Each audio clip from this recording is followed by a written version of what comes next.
Hey everyone.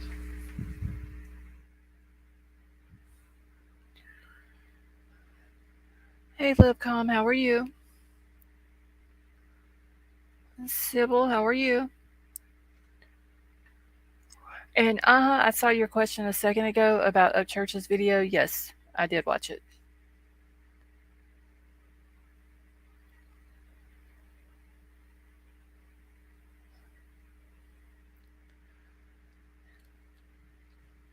Hey Julie.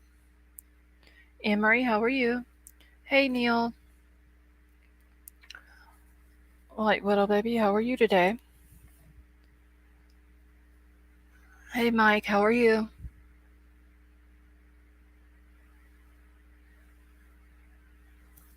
Okay, let me grab Nightbot here. Okay.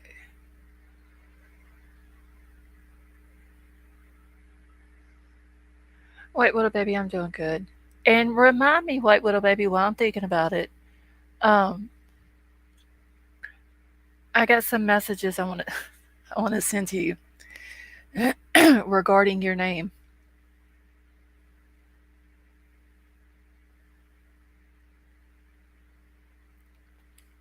Hey Sifa.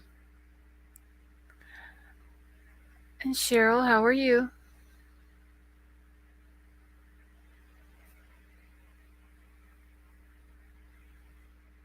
Princess Megan, how are you? Hey, who said Kate?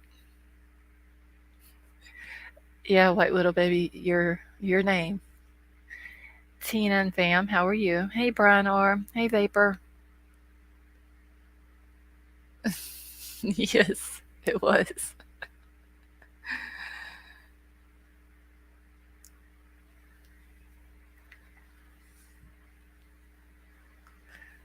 Yes, big time. To the point that I had to block.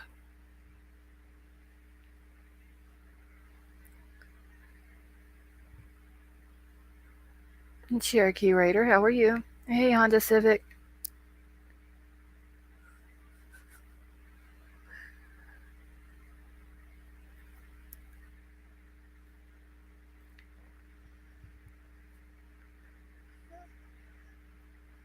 Oh, it was, and these are all on Instagram, and I had to block on Instagram. That's how bad it was. Living Life with BB, how are you?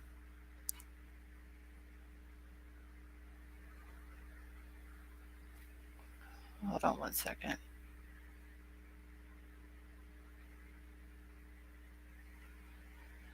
Hold on one second, y'all.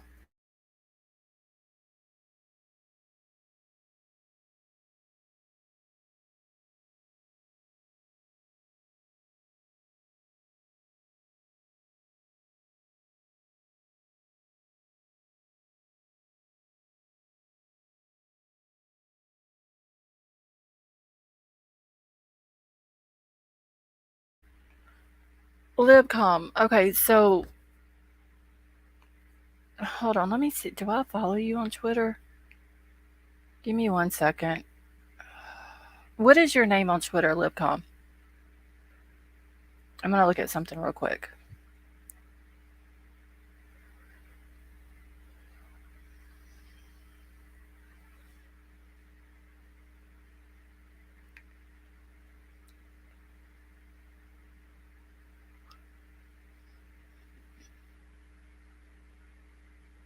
Hey, King Scarlet.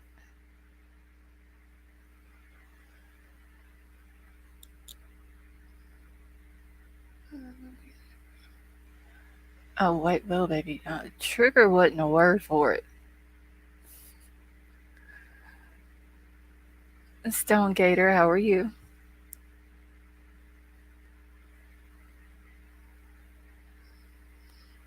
Hey, Sama.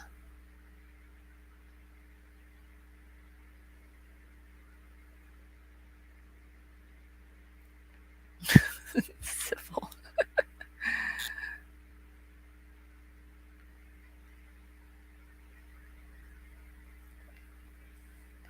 Okay, I'm trying to watch.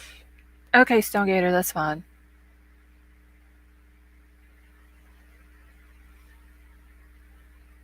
Oh, wait, hold on.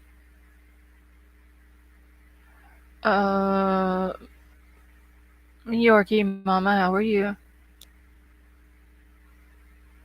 I'm trying to see if Libcom has answered me so I can write her from my name on Twitter.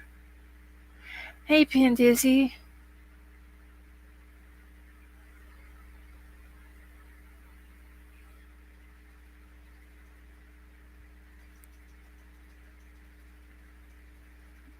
Let's see.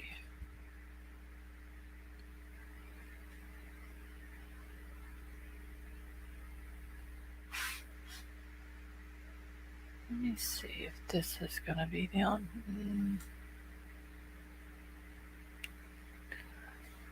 Oh, Pandizzy, thank you so much for becoming a member and welcome to the family.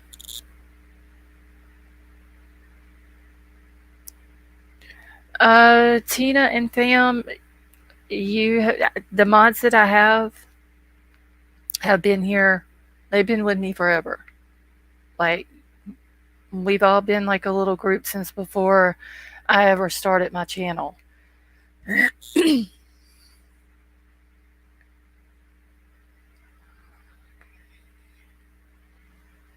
I just seen somebody else I was going to say hi to. Now I done lost their name. True Crime Insight, how are you?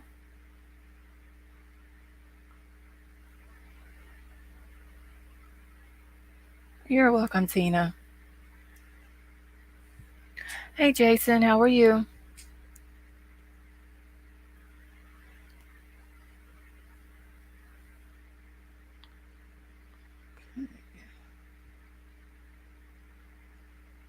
All right, so maybe Lipcom, if they come back in. Hey, now Millimeter and Lipstick, how are you tonight? And True Crime Insight, you're very welcome. All right, if y'all see Lipcom come back in here and leave a comment, get my attention, please.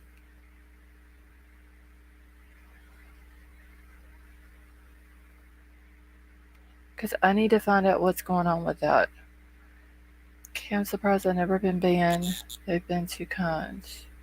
Wait, King Scarlet banned in here? I've never seen you be rude or anything anywhere. 9mm and Lipstick, thank you so much for becoming a member and welcome to the family.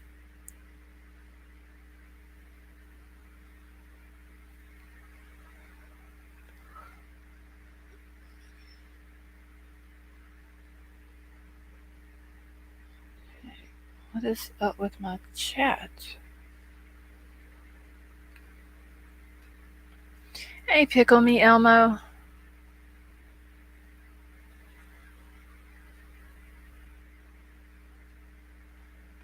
Yeah, but who said, hey, you've never done anything in here, disrespectful or anything like that either? I've never seen you or King Scarlet do that.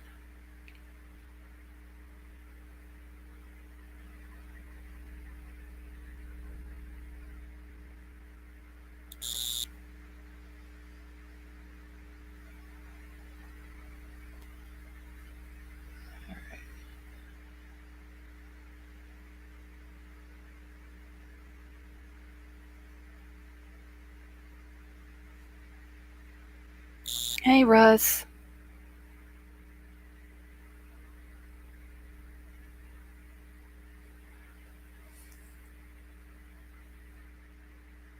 Hold on. Let me go check my email real quick.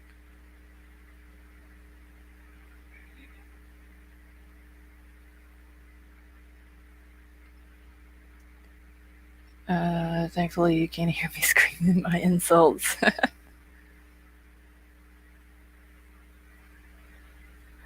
All right.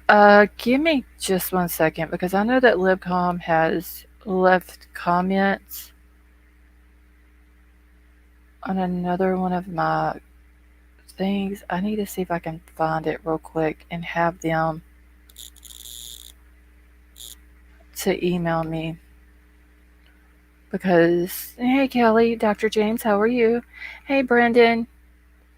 Wait, who gifted memberships? Oh, thank you, 9mm and lipstick. That was very sweet of you. Hey, Brooklyn.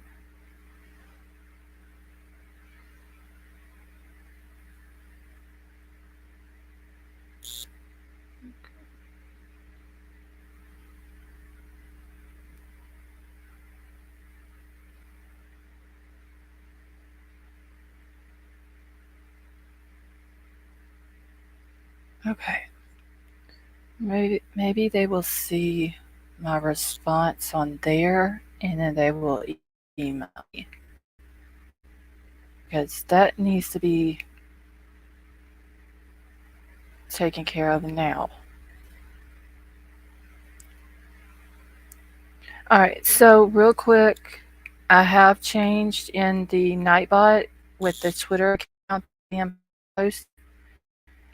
In the chat, I have changed uh, wait, little baby, I don't know. That's Libcom just left a comment in chat a little while ago that said that there's people that are following my Twitter account that's nitpicking everything that they post on Twitter.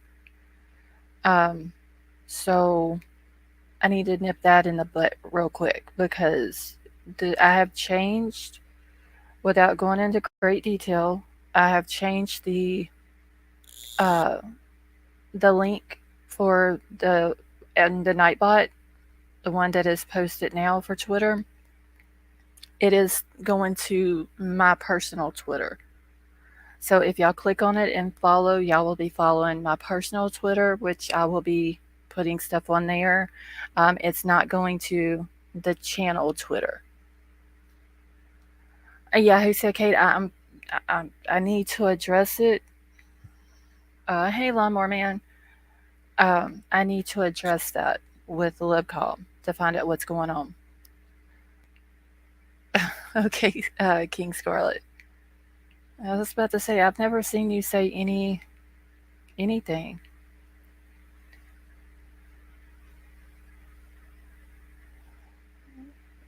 I'm telling my daughter I'm live right now. She told me to make sure that I let her know when I went live. If I see it again, I'll let you know. Okay, thank you, White Widow Baby, because I mean, I want to make sure that, that I get a chance to talk to him about it.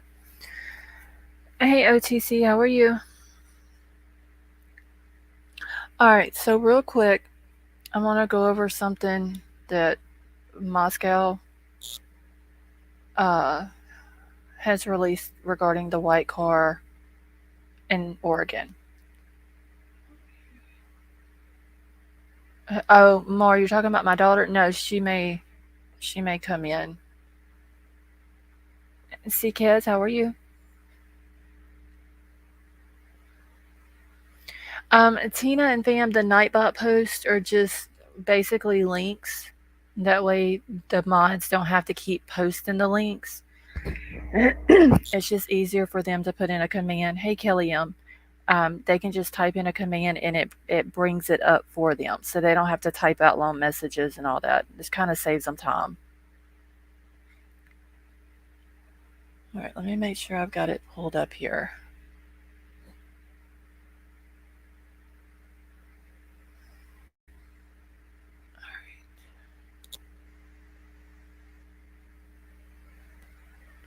One second. And Tina, you're very welcome.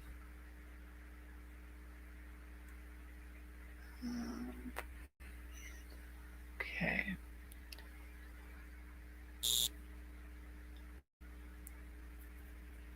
Okay.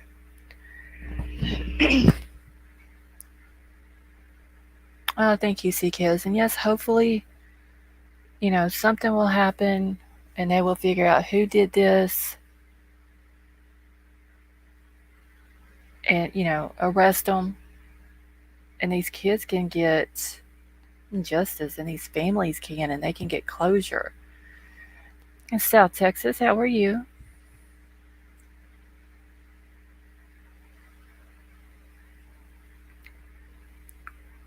Okay. All right. Let me answer this text back.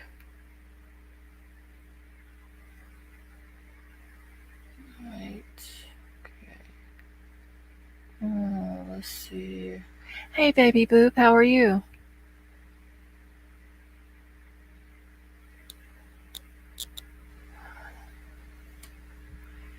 All right. James, how are you? Yes, Pin Dizzy, it did, and it just says, and actually, Moscow PD put this update out. It's 4:30 p.m. It says investigators are aware of a Hyundai Elantra located in Eugene, Oregon, and have spoken with the owner. The vehicle was involved in a collision and subsequently impounded. The vehicle is registered out of Colorado, and the female owner is not believed to have any relation to any property in Moscow, Idaho, or the ongoing murder investigations. The public is asked to stop contacting the owner. So please, whatever y'all do, don't contact this lady, okay? Because they are like, Moscow PD are saying that they're, hey, Queen, that they're gonna start, you know, arresting people or charging people, whatever it is. Like, they don't want people contacting anyone that has anything to do with this investigation.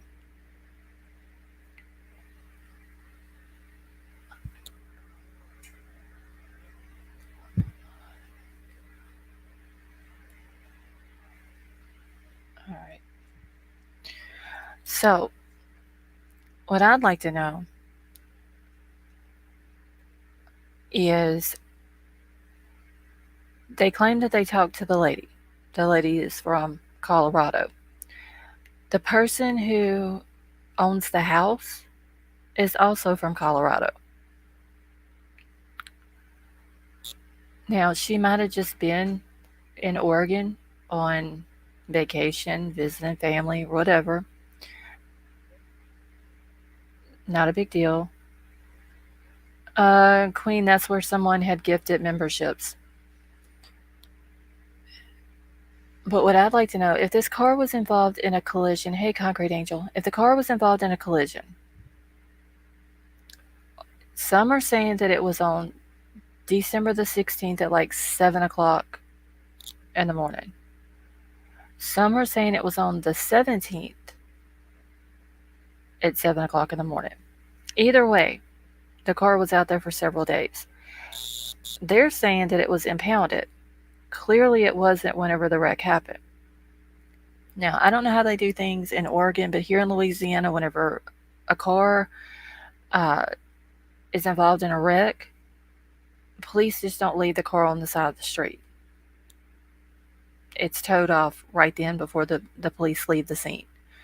So, this lady, who is the owner, has a car that ends up in Eugene, Oregon, in a collision. It's then, I guess, moved to the side of on the sidewalk. It's left there for several days.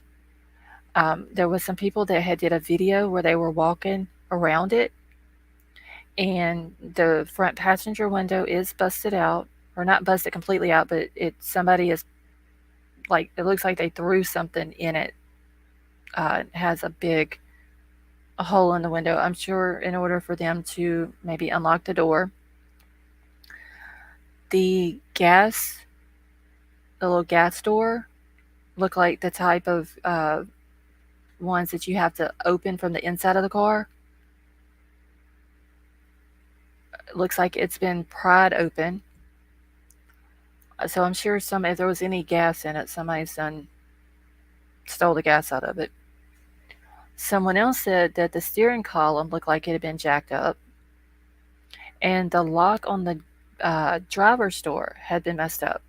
So did this town of Eugene, Oregon just leave this person's car on the side of the road for it to get vandalized like that? I mean, do they do things like that out there? Yes, Brian, I did see part of that. Where they were walking around it. Is that the one you're talking about, Brian? A homeless person. Yeah, I believe that's how the car allegedly was brought to law enforcement's attention, South Texas, is that someone saw a homeless person sleeping in it. But I mean, if that was my car, I would want it towed. I would want it away from the place. I wouldn't want it left there. All this has happened. Hey, Tennessee girl, what's their insurance going to do? Is the town going to pay for the damage because of their negligence? Let's see, maybe the owner had no insurance. I mean, that could be true too. I just think that it's weird that it was left on the side of the road and then there was no plates. They had to track the owner down through the VIN number. Oh wow, Cheryl, I hate to hear that. I mean, if you're in a collision, why would you take the plates off of it? That doesn't make sense either. Okay. Yeah, Kelly, that's how they are in Louisiana. You have a wreck and your car needs to be towed, it's towed before the police ever leave. Like the state police nothing can be done until state police gets there. And then the cars can be moved, towed, whatever it needs to be done. And then it's all of that is done before the police ever leave. It doesn't make sense. Like I said, it doesn't make sense. The owner of the vehicle is from Colorado, but so is the owner of the house where the murders happened.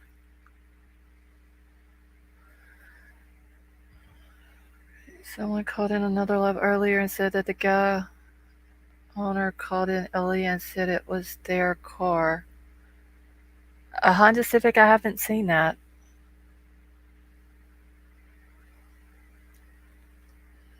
Okay, should have been a traffic investigation. I mean, I would have thought 911 call, an investigation, cops would have been dispatched out, possibly.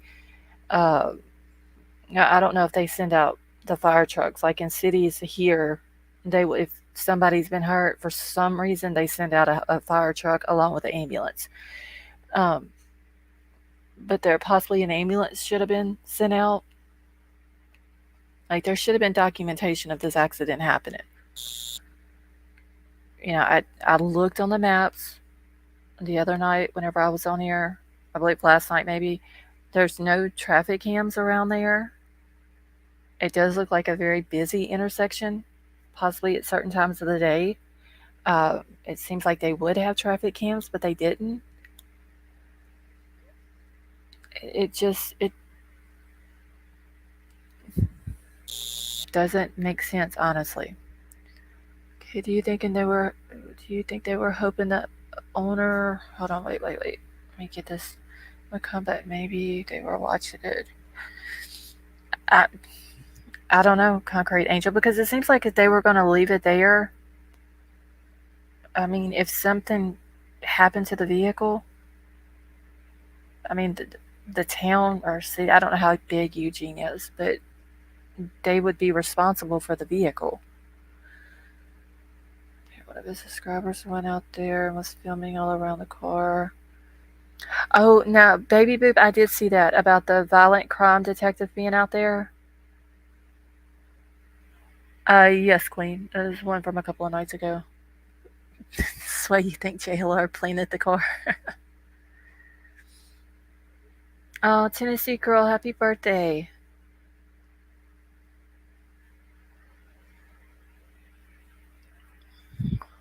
Okay, so Eugene, Courtney is saying that Eugene's 175,000 population, so it's a city then. So I mean a city, why would they leave a car like that? It doesn't make sense.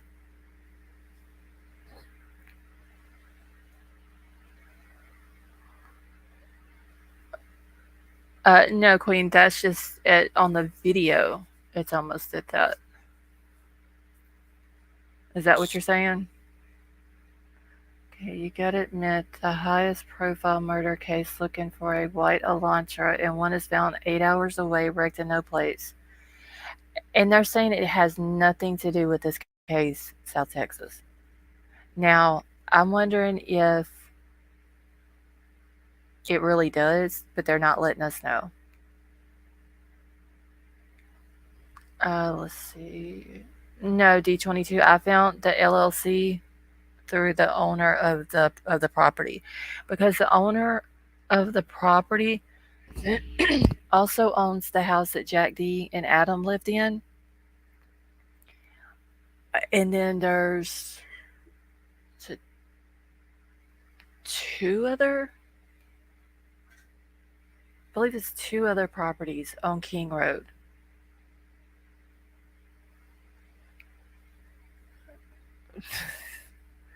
Uh, Baby Boop, I don't know. I mean, the chief said that. Let me pull that up, because he's claiming that everybody in their office has like a combined 90 years experience, which isn't much if you think about it. Uh, for an entire police force. Hold on, let me pull it up here real quick. Let me see which one it was, because what's her name? Kaylee's dad, the attorney that he had hired. I'd read it last night about, they were saying that it seems like maybe the police are in over their head, and the chief is kind of shooting back at that. Make sure everybody to wish Tennessee Girl a happy birthday. All right, I gotta zoom in this shit. I can't see it.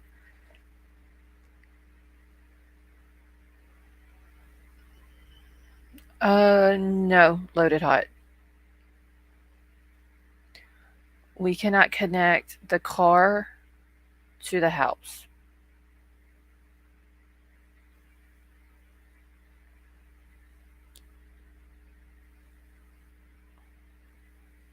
All right, let's see. Is this one yet? Yes, this is it.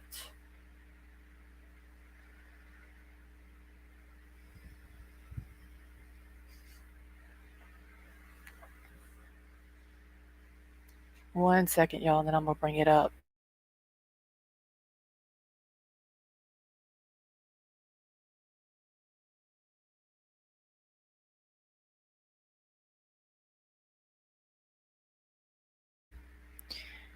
Hey, Karen, how are you? Okay, let me get this off the screen where you can see it. Damage countywide results. Wait, is an Italian strike? What busy do nothing? All right, so I'm gonna pull this up and read it to y'all real quick. It's basically just the update that they put out every day. But he was kind of taking a jab back at Kaylee's family's attorney. Let's see. Well, we still know the owner is from, yes, Honda Civic. The owner of the car and the owner of the house both are from Colorado, which seems odd. It just so happens that the owner of the house is from Colorado. Hey, Big Al, how are you? Let's see. Wait, let me pull up Big Al's thing here. Okay, I've not been on top of this one, but the car they found had black tinted windows. Was that an identifier in the description? Honestly, Big Al, the only description that they gave us on this car was between a 2011, 2013 white Hyundai Elantra. They didn't tell us if it had tinted windows or anything like that. Hey, Vinny D.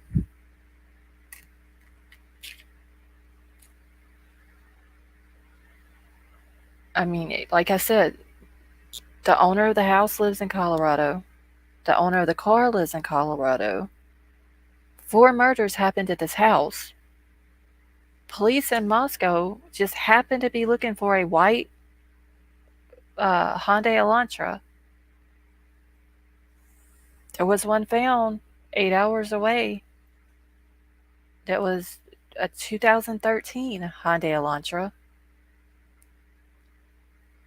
and the owner of the car is also from Colorado.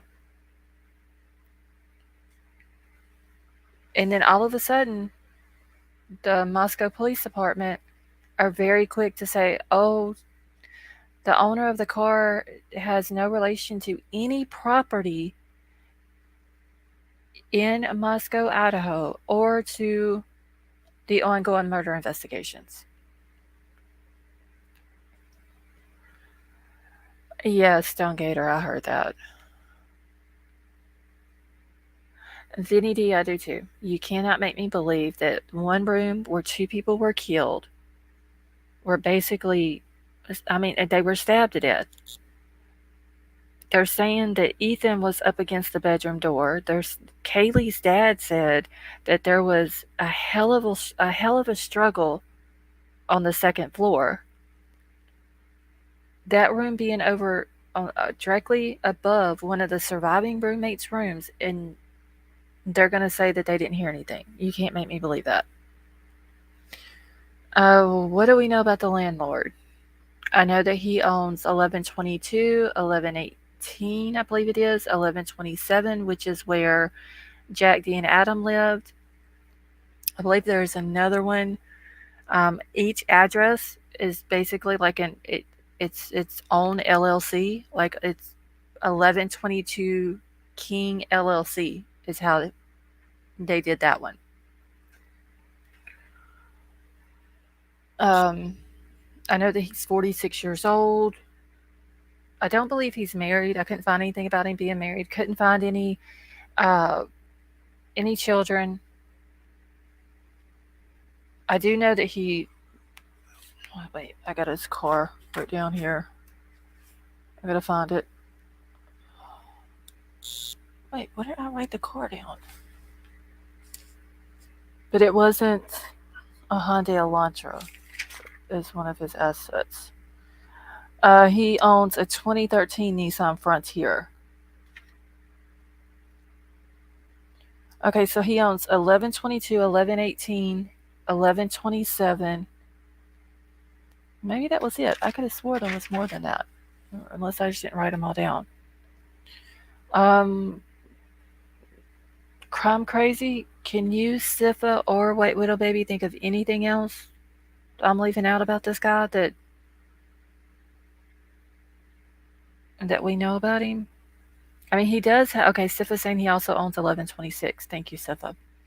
Um, he does have a girlfriend, unless they're married and it's just showing it has her maiden name uh, as his associates, but it does show that the address that they're living in now, that him and her both have shared that address. I think it was like 13 years. That's what I said, South Texas. All right, so let me read this real quick to y'all. All right, so I read the part in red. That's what I read a minute ago, just the update from 4:30 today. All right, it says the Moscow Police Department is providing the following information to update the public on known facts surrounding the four murders that occurred November the 13th in Moscow, Idaho. There have been numerous questions about leadership in this investigation. So let me be clear. This is the Moscow Police Department's investigation, and I am the chief of police. The decisions are mine and mine alone. He sounds like he's a little bit upset because uh, Kaylee's family attorney said that they seem like they're in over their head. He said, I have an excellent command staff with over 90 years of combined experience, overseeing the investigation's daily operations, and I select who runs the investigative teams, said Moscow Police Chief James Fry. We are supported by highly trained and experienced personnel from the Idaho State Police and the FBI. Their continued resources and the knowledge are vital to our success. Okay, well, in a police department, 90 years combined is not much. honestly. I mean, you can have one guy that may have 30 years experience, another two or three that has 20 years experience each. I mean, that's really not a whole lot. Our investigative units work under a unified structured team, and we remain focused on solving the murder of the four students to seek justice for them, their families, and to help our community heal. Investigators continue processing and working through more than 7,650 email tips. Holding a jail for a period of time does not make experience, it makes seniority. Well, yeah, Big Al, that is true too. They've got 4,313 phone tips, 4,583 digital media submissions, and have conducted over 250 interviews. So, who are the 250 people that they've interviewed? Hey, Petey. Investigators believe someone has information that adds context to what occurred on the night of the murders and continue requesting additional pictures, video, and social media content. Our focus remains on the investigation and not in individuals' activities displayed in the tip. Whether you believe it is significant or not, your information may be one of the puzzle pieces that help solve these murders. Digital submissions of tips and leads will not be publicly disclosed due to our ongoing commitment to keep information private, and details may be pertinent to the ongoing criminal investigation. Investigators are aware of a Hyundai Elantra located in Eugene, Oregon. We're working with their local jurisdiction to determine if the vehicle is related to our case. I wonder if anybody from Moscow even went out to Eugene. Let's see, maybe the 250 they interviewed are the same 200 invisible partygoers from Prosser. He's in a pod, that was hilarious. I mean, for these people, did they interview Hoodie Guy? I believe they did interview Big Dude Joe, right? I think. Uh, did they bring Creepy Neighbor in? Or maybe they had them interview themselves. I mean, and I even told some people in an email today, and I even told my husband this.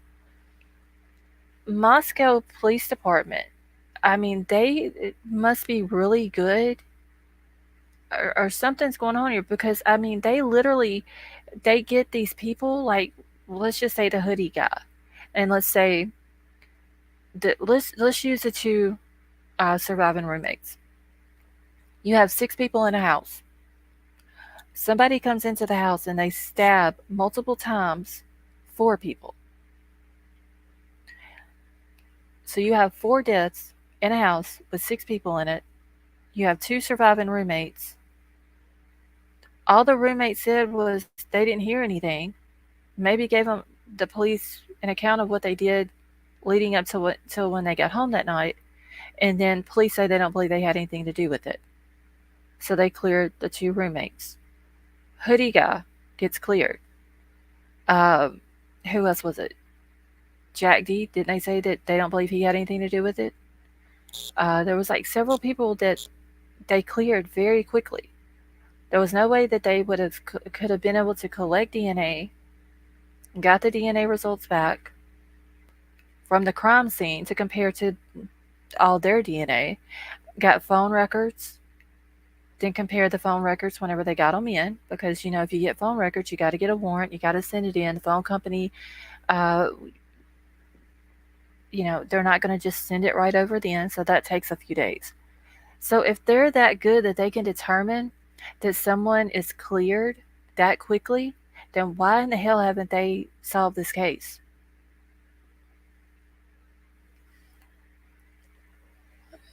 2013 Elantra likely had satellite radio in it. Would take days to subpoena stars to see if their location.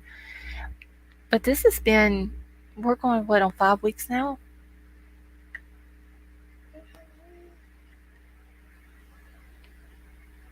Yeah, Sifa. We do not believe what we.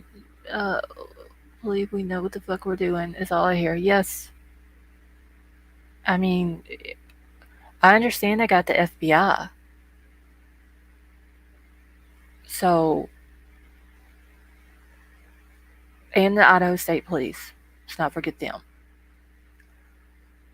But the way the chief is sitting here saying it, it's Moscow's. Hey, Jim J.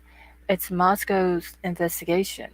He's the one that assigns people on their investigative duties. It seems to me like Moscow Police Department needs to get somebody else in there to help with the investigation. And I know that if they clear people, they can always bring them back in. They can always, re-interview them. They can do all these different things. But how do you clear somebody that quick? Harmony for Tranquility, how are you? FBI is a little busy covering up some stuff. Yeah, I think the FBI has had their hands full with Truckee. I mean, I can see now Truckee is one place I don't want to go to, and Moscow, Idaho is another.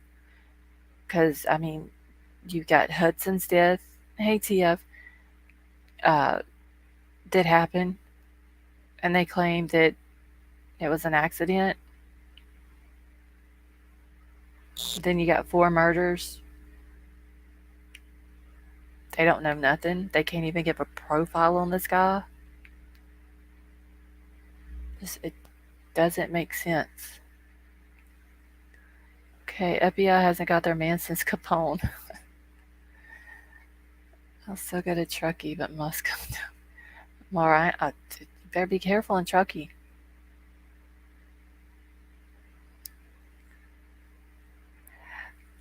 Yeah, but Vapor, that was supposed to be a secret.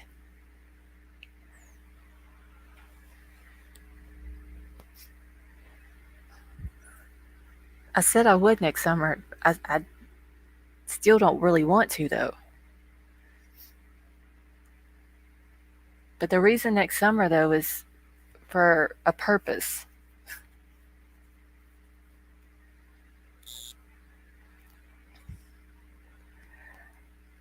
What is Simple Butterfly. Truckee is where Kylie Rodney went missing. Well, they claim she was abducted first.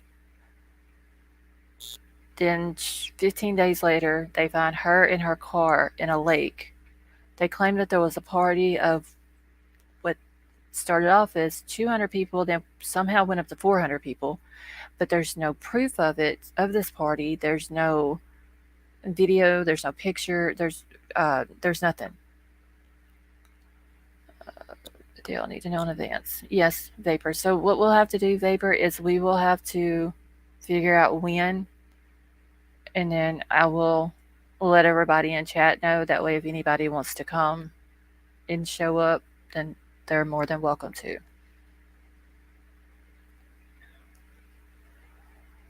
So, okay, I'll find my spot here.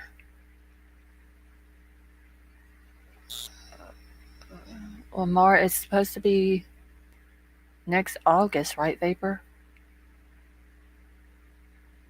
Yeah, Big Al at the at Prosser Campground.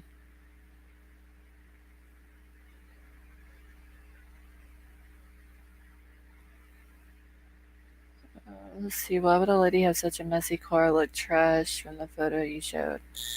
It really did, Nina. That's why I'm wondering if somebody that the owner knows, did she like let somebody borrow the car? Was the car stolen? Like it doesn't make sense that it was involved in a collision, left on the side of the street in a city for several days, and the plates are not on it.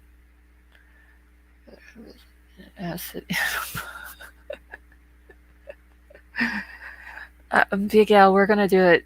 Just how would I put it? How would we put it, Vapor? The reason why we're going.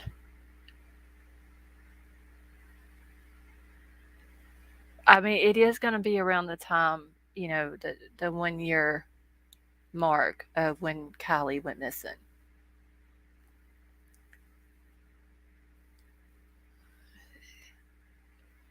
Hey, Patty. Yeah, Patty. Someone said that they saw a homeless man sleeping in it, and uh, they called the police and let them know.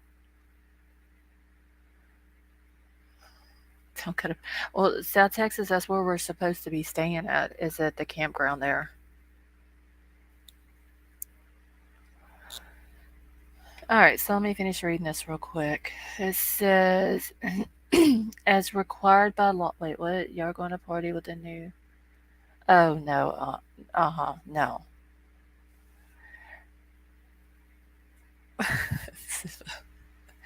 All right, so it says, as required by law, several Moscow police body cam videos were requested and released through the public records request process. The original release of any video by this agency is the official version, and circulated videos cannot be verified as authentic or unedited. Let's see. Let me go down. I gotta zoom in on this, y'all. I can't see it.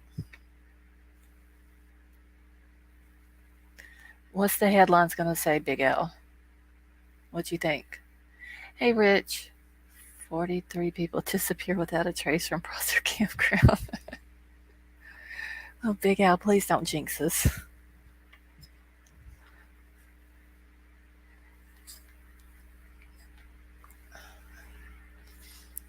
All right.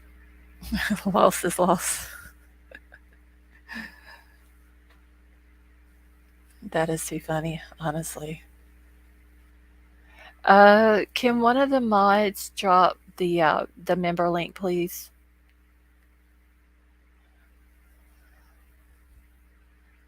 Hey, Lori. Don't drive at night at Prosser. Boycott Truckee. Oh my god, y'all are too funny. I won't even go near the water, I promise.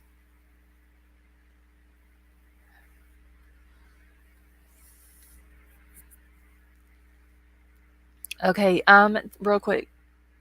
Okay, so Tina, do you have an iPhone? Writer Dust, how are you?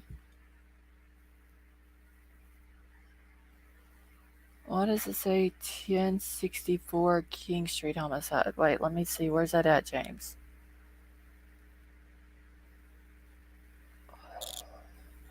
Wait, where do you see that at? It's I see it down here. I don't know. In the link. Let me click on the link and see where it goes.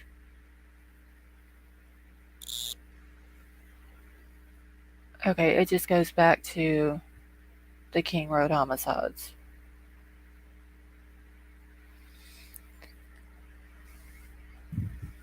All right. So Tina, there is the membership link. Oh, wait. Hold on. I forgot. I put the. Oh no, that's right. I wait. Little baby got it right. Okay, now I gotta go back. Hold on, y'all, to where I was just at. Hey, Izzy. How are you?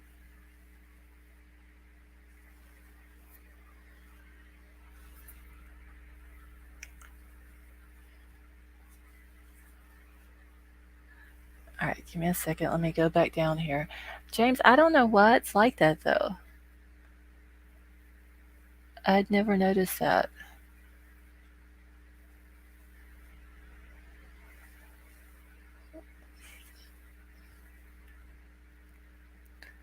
Okay, so they also have rumor control, another video believed to be taken on the night of the murders at a local downtown business is known to investigators. The investigators have identified an individual called Adam in the video, and he is cooperating with detectives. Like little baby. So progress continues to continues to locate the white 2011 to 2013 Hyundai Elantra believed to be in the immediate area of the King Road residence during the early morning hours of November 13th. Investigators believe the occupants may have crucial information to share regarding the case and have identified over 22,000 vehicles. If you know of or own a vehicle matching this description, or know of anyone who may have been driving this specific vehicle on the days preceding or the day of the murders, please forward that information to the tip line. Okay, so there's mods Tina saying that none of the links are allowing her to join.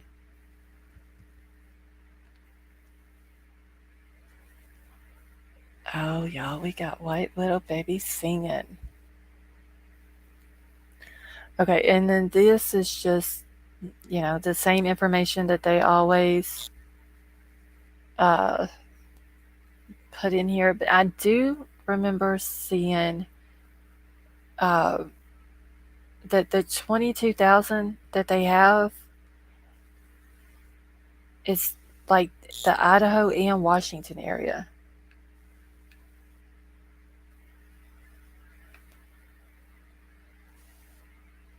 Let's see. And Patty, yes, that is true. Police can and do lie. Yes, we saw that all through Kylie Rodney's case.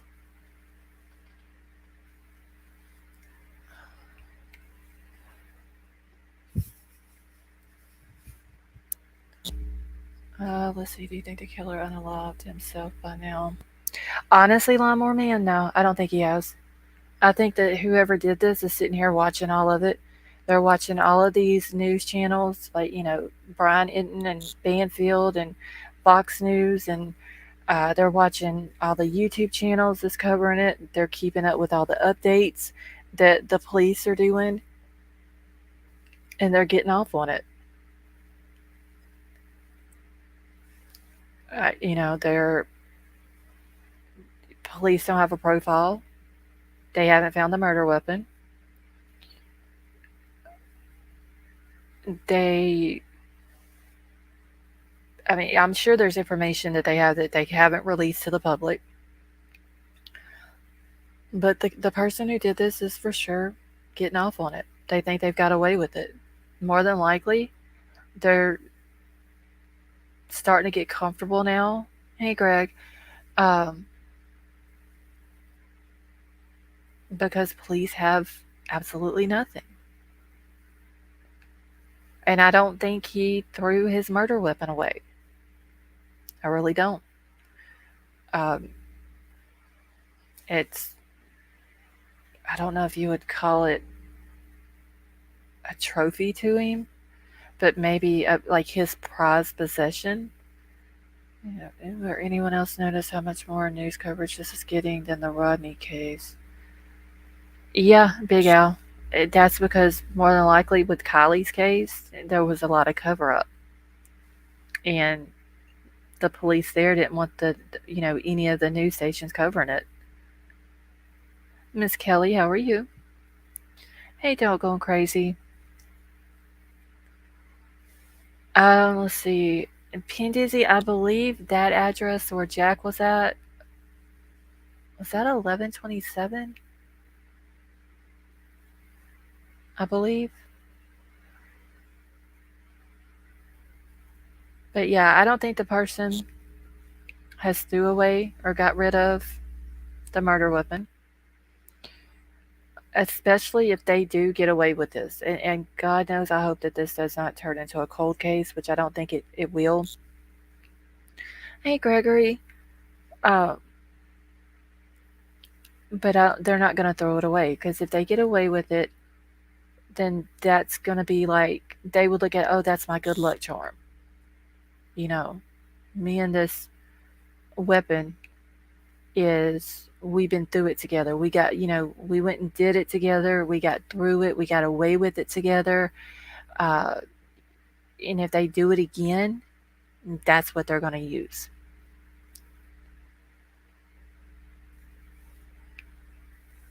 I think with all the eyes on the case, it will go. I hope so, Cherokee Raider. And I hope that they're not like with Kylie's case, Uh, they basically just wanted YouTube and all, well, basically all social media. They just wanted us all to leave it alone. I hope that's not the case with this. Like, I know they don't like a lot of the things that social media has done, like getting in touch with people involved in the case, which shouldn't be done, or harassing people, or, you know, some of the YouTubers have went up there. If you're just going up there and you're filming around and you're not bothering people, then I don't see a problem with it. And I'm gonna use JLR as an example. He's went up there, and I said this the other night, when he drove from the store where the car was caught on footage.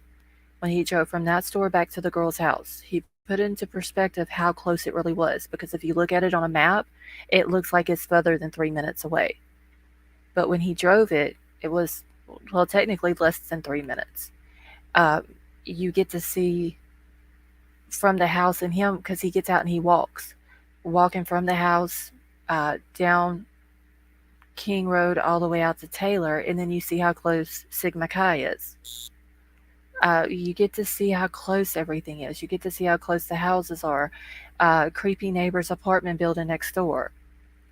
You get to see all that. When he drives around creepy neighbor's apartment building, you get to see over on Linda Lane how close it is.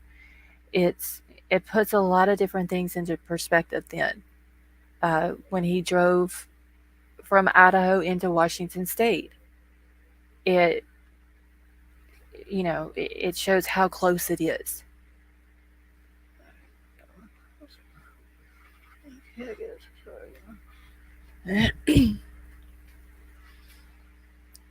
So, if as long as they're doing that, I don't see a problem with it. But getting in touch with people and harassing people that could be involved in it, I don't think they should do that.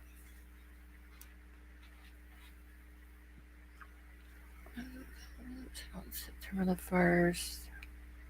Yeah, Eli, the body cam footage from September the 1st, it shows how the cops treat people out there too.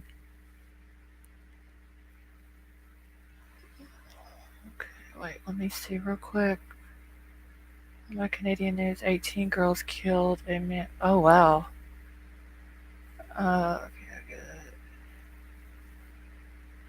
okay, Tina and Fam, were you able to get it to work?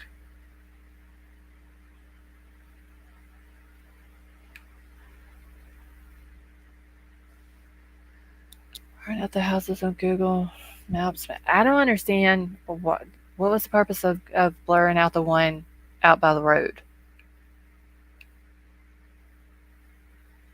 Let's see, 8 girls charged with murder, not murder. Okay.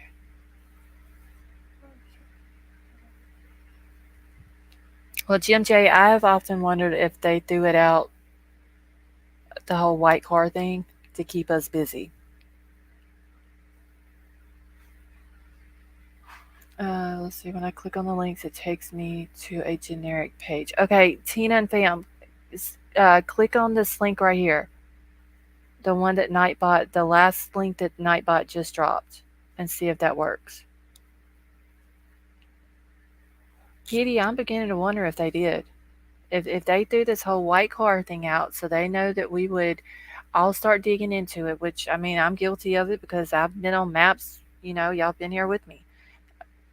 People's told me addresses. I've went to all these different addresses on there looking at white cars and all that. Hold on 1 minute, y'all. I gotta grab something for troll. Okay.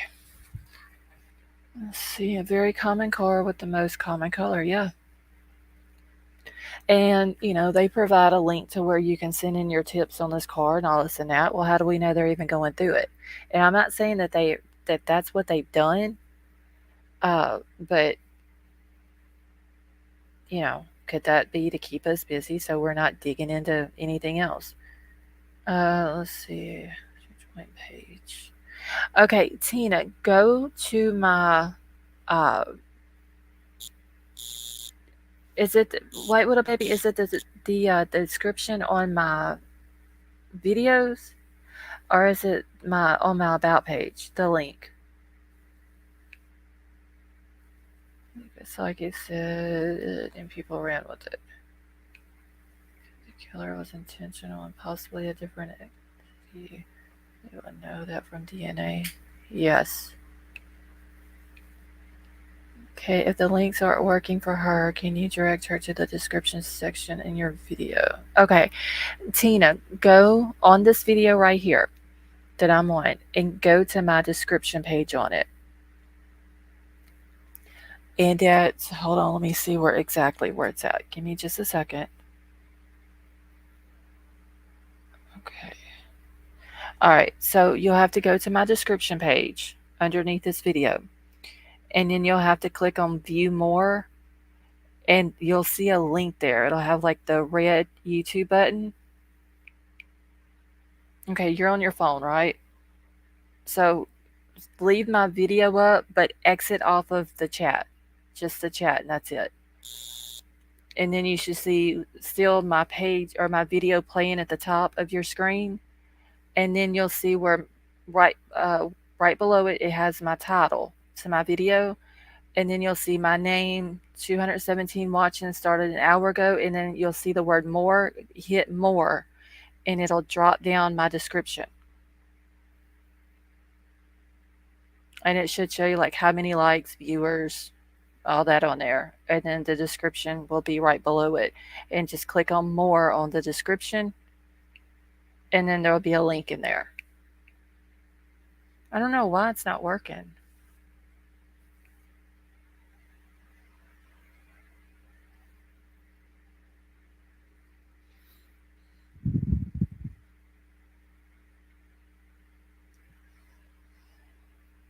Hold on, y'all. Let me go look at something real quick.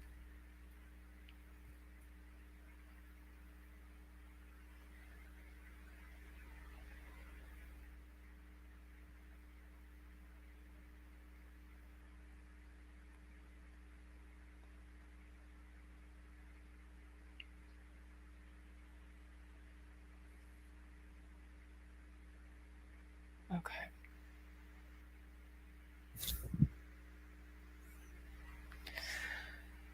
All right, let's see. Were you able to find it, Tina? No clue. I'm a family nurse practitioner or something. I don't know how it looks on an iPhone, but like I said, if you've got the video pulled up on your phone, just click off of just the chat, but it'll still have my video playing.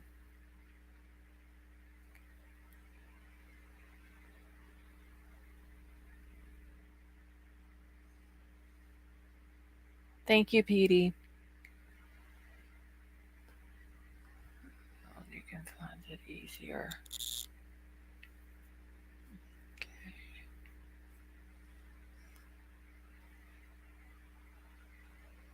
Yeah, Pickle Me Elmo, she has an iPhone, and for some reason the links aren't, they're not working for her.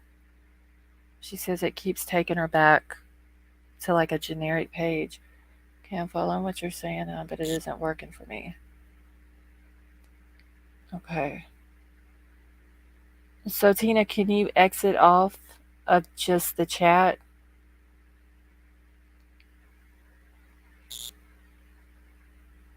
I can't either more. Mine's Android. Let's see. Who said? Kate said the links are not working on iPhone. So Emery, they're not working for you either? Well, what the heck is going on with them?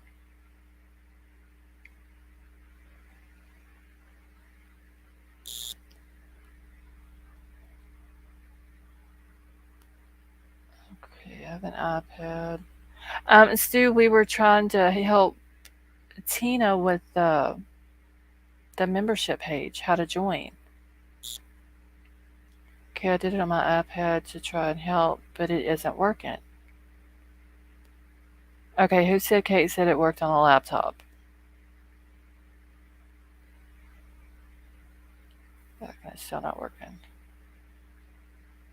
Okay, there's several people saying that it's, but White Widow Baby saying it worked for her. Let's see. No, it's her scrolling. Okay, wait. Pin what do you mean she's scrolling? Tell Dad that Kaylee shot Jack D at the memorial. Oh, South Texas. You're talking about the look?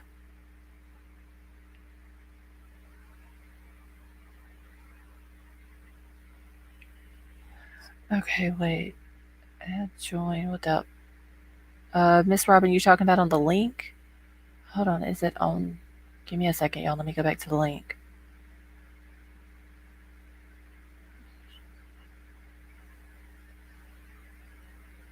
Oh, shit. Where did her thing go?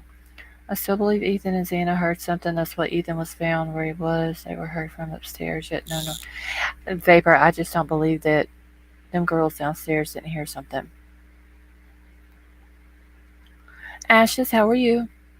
Yeah, Tina's trying to get the membership link, but it's not working for her. Who said Kate? I know, but the one back from Jack D, like he stared back at him like you literally can't do anything to me. Hey, Dave.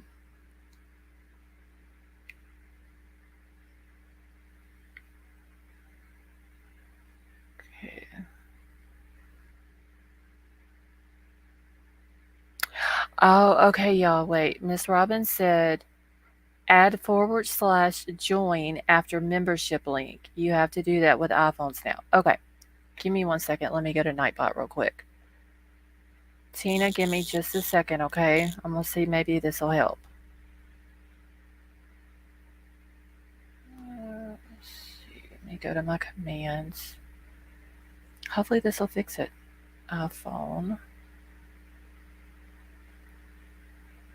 Okay, for submit. Okay, now one of the mods drop it for the iPhone and see if it works. And Tina, you're very welcome, honey. And I'm so sorry it hasn't been working.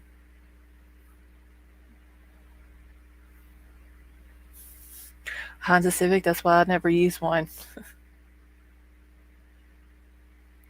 No, Eli, they wasn't a couple, but there was 2 bedrooms down on the first floor, and I believe it was Dylan's that was on the one side of the house on the bottom floor, and Xana's room was right above hers. Okay, now Tina, see if that one will work. That Nightbot just dropped.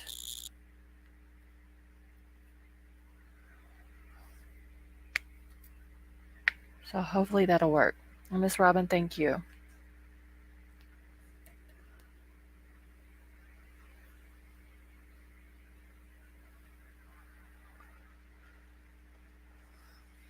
Okay, let me go to my email real quick.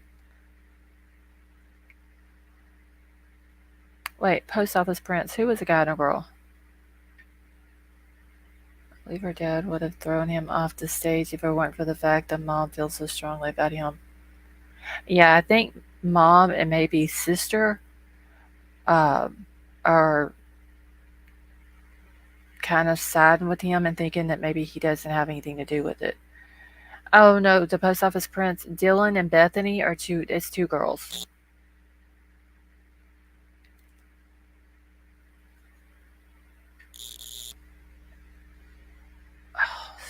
Oh, Nightbot. Hold on. Tina, give me just 1 second, honey. We're gonna get it figured out. What the hell's the iPhone app? Why is it not working? So it's not coming up at all whenever y'all put iPhone in now? Or it's just not, the link is not working?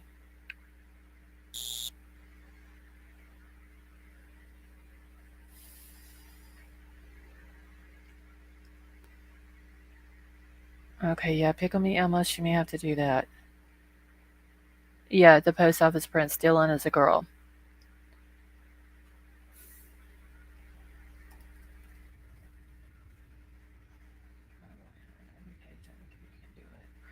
Okay, make sure there isn't a space between the end of the link and the forward slash. Yeah, there wasn't a space, but let me see. I don't understand why this is not working.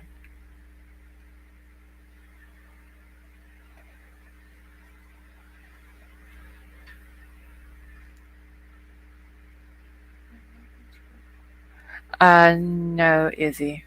I don't think they can do that. I'm not trusting one either, especially if he isn't getting much. Let's just go into Safari, selecting desktop. Yeah, Tina, you may have to do what that bitch is saying.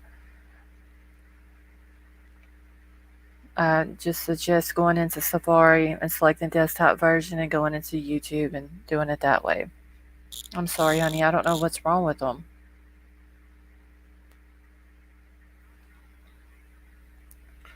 Okay, let me go to my email real quick.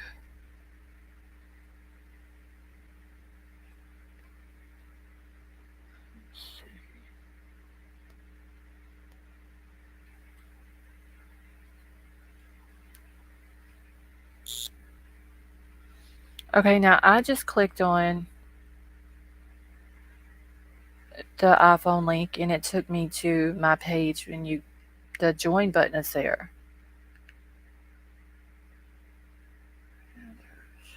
So I wonder why it's not working for her.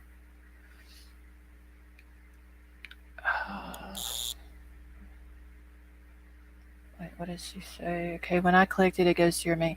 Okay, so Tina, you don't see the join button on there? Because my join button should be even on my main YouTube page.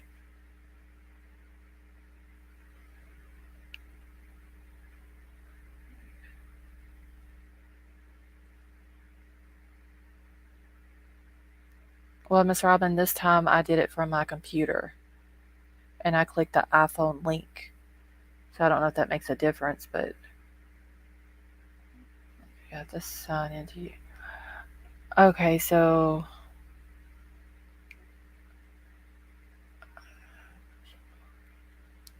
all right, maybe we can get it figured out. Let me go to my email real quick. So I got a couple things in here to go over.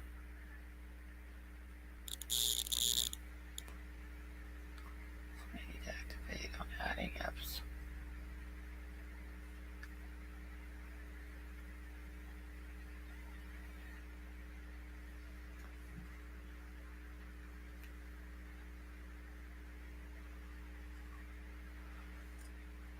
I don't know what's wrong with it.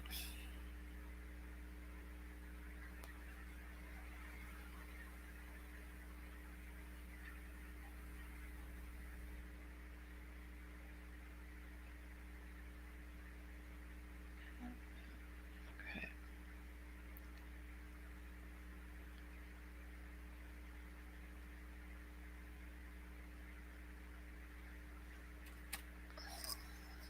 All right. So I'm gonna pull up Brian Itten's thing on Twitter.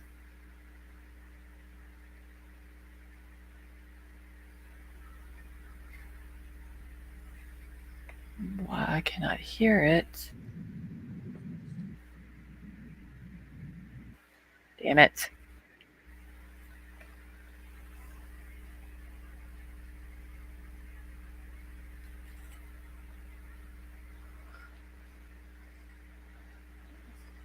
Okay, so Brian Inton posted, this was earlier today, 2 investigators just showed up at the house in Moscow, Idaho, where the murders happened. They were carrying a black case and inside for about 20 minutes. I saw them through the window on the second floor. They did not answer my questions when they left. Hey, Tonka.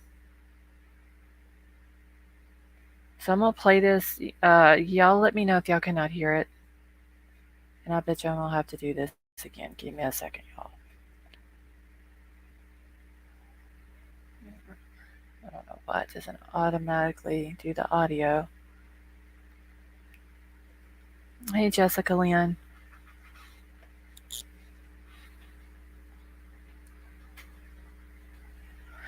All right. That was Ethan and Sam. Yes, Lawnmower Man.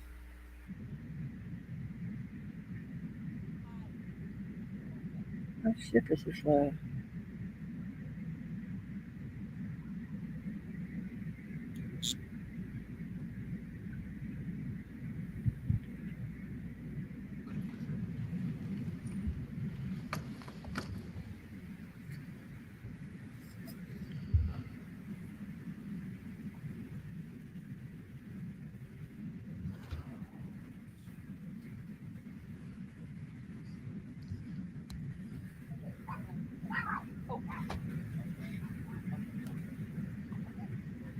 Yeah, who said Kate it is?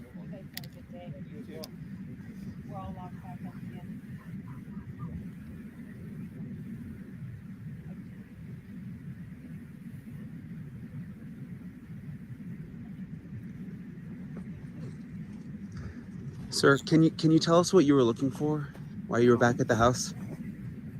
Do you know anything about the Hyundai Elantra found in Oregon?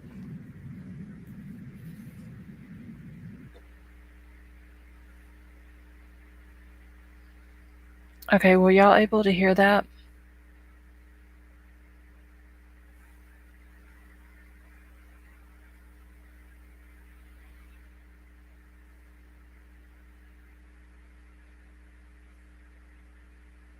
Okay. I just wanted to make sure. I know sometimes whenever stuff plays on here, it doesn't. Uh, it's hard for y'all to hear.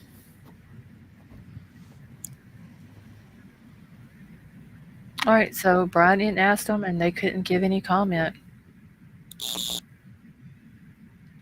Gregor, you couldn't hear the reply. I think the guy just shakes his head no. Hold on, let me find a spot right here. We'll play it from here. I think he just the one guy shakes his head no and kind of mumbles no comment. Hey, Leanne, how are you?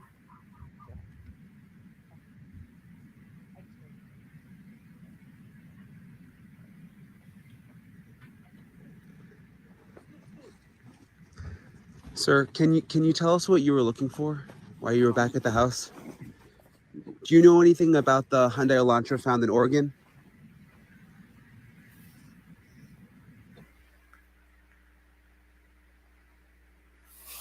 Platform man. So yeah, they wouldn't tell him anything. They didn't even flinch at the question about the white car. But he did say he saw him through the window on the second floor. So, but I believe the only window on the second floor that you can see through is the one in the window in the living room. So I wonder if they were just kind of like going throughout the house or what.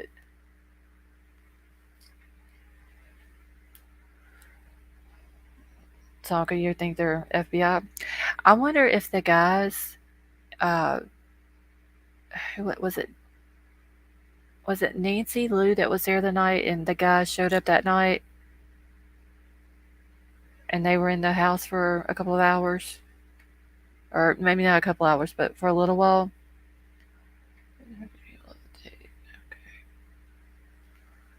I wonder if they were FBI as well. As Simple Butterfly, it could be just like where they collect evidence or something like that. Yeah, James the Van guys. I wonder if they were feds too. All right, now I gotta go back to my email because Troll says that he has sent something to me. It's an update on something. Yeah, Lynn, I think it was Nancy Lou. I think when Brian had went home, she came in. I was in Moscow for a little while, and then she left, and Brian came back. All right, let me see what this screenshot is.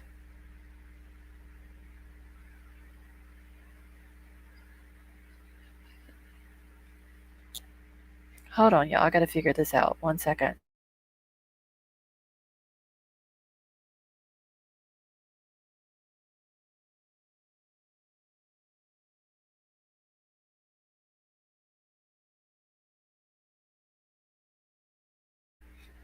All right, 1 second. Let me get this on my computer.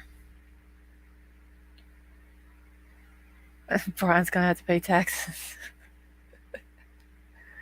He was there for what, several weeks, and then he left for a week or so and then came back. Okay.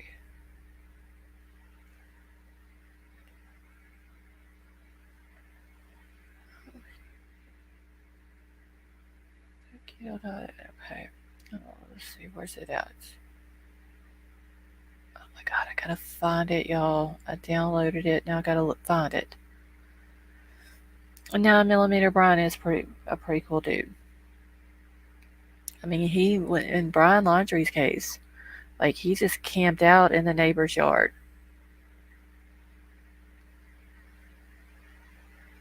And then he ended up going to up where they found Gabby. He's our new steady. Well, I would rather watch him honestly than I would some of the other people that uh, are on cases like this. I still can't believe though that somebody had posted on Facebook his picture and was asking who he was because he was standing in front of the house. Was he a suspect that police know about him and all that? Let's see. It's possibly they tested and needed to collect more DNA. Could have been. I don't know. All right. So let me pull this up for y'all.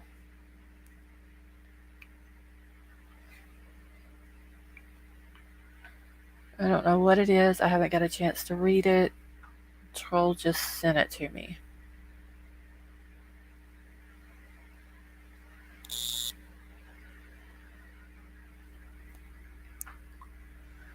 Can someone brief me on the clip notes?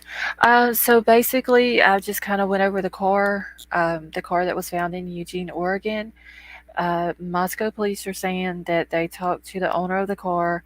The lady lives in Colorado. They don't believe that she has any relations to any properties in Moscow or the investigation on the murders. So we're pretty much back at square one on that. Uh, I did say earlier that I think that it's kind of odd that the owner of the house where the murders happened is from Colorado.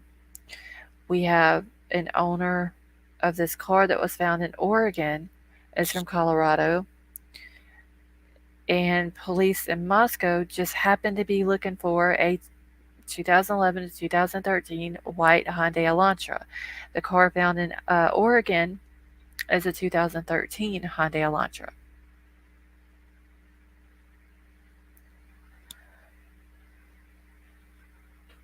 So, I mean, I don't know how they determined, that quick wire. It seems like FBI would be looking into, uh, you know, her associates, family members, uh, people that she might have let drive the car. Did the car get stolen? Did something, to investigate it more before they determine that this lady, unless now, if you think about it, they didn't say that the car wasn't the car that they were looking for. They just said that the lady they believe had no relation to any properties in Moscow or the investigation. But they didn't say that the car did. Yeah, there and that is true, Mandy. There's no tax on the car. I mean, they could do something, White Widow Baby. I mean, golly. I mean, it seems like people on YouTube and social media platforms, Facebook and all that, do better work than law enforcement anyway.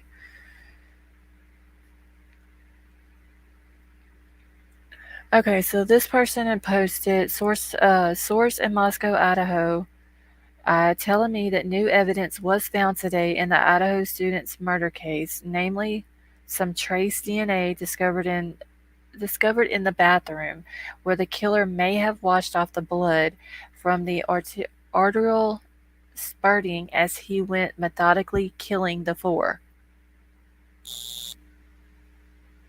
Now, I don't know who this person talked to in Moscow. See, they aren't about to get public jack shit. It is important. That is true. Hold on 1 second, y'all.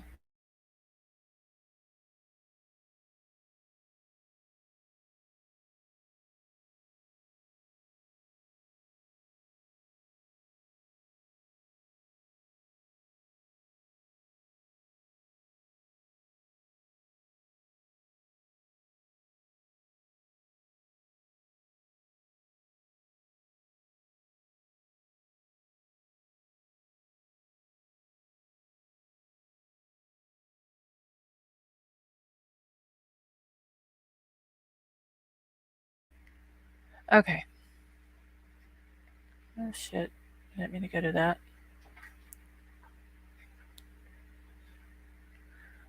Hey, just on. How are you? Vehicle. Let's see. I'm just catching up real quick. Yeah, I don't know why.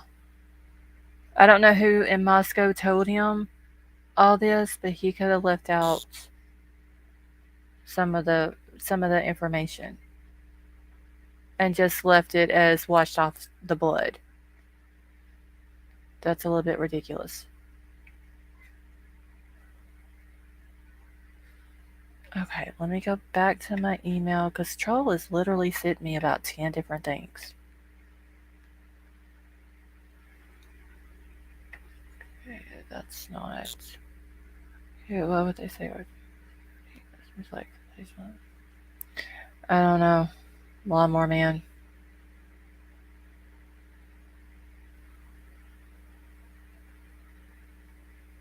Okay, let's see what this is on Fox News. They did something 3 hours ago. The killer showered in the house. It was somebody very familiar with everyone that lives there. I mean, could it have been two surviving roommates who were on the first floor allegedly sleeping? May have let them um, go wash their hands in the bathroom?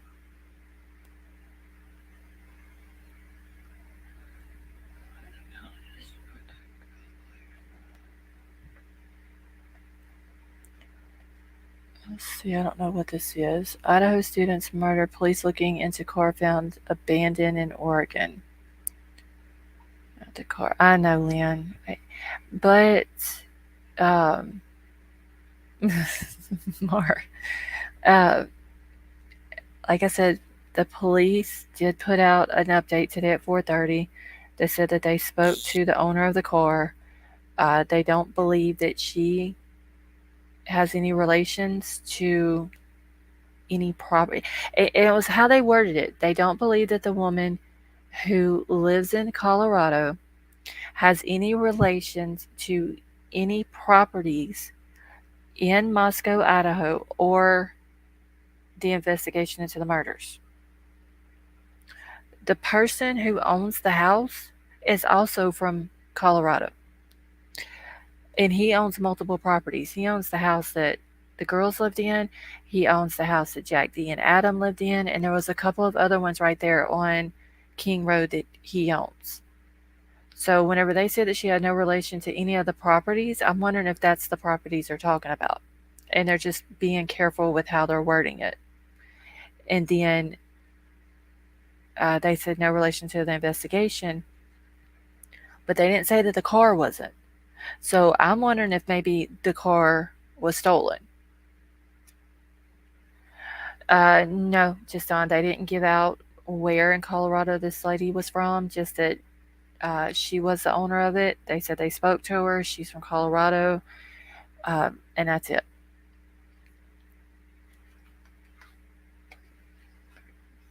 Okay, the killer did 2 loads of laundry without the roommates working up. You're welcome, Lynn. Miss Kelly, I'm sorry. I don't know, Mandy. That was the only information uh, that they gave as far as the owner of the vehicle.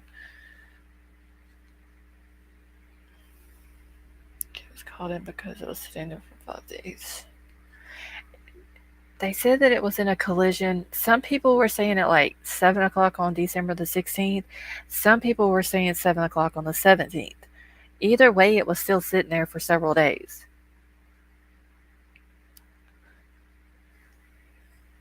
I mean, who knows? Maybe they did wash their clothes. Maybe that's why there was no blood outside. Uh, I mean, Colorado, so not me.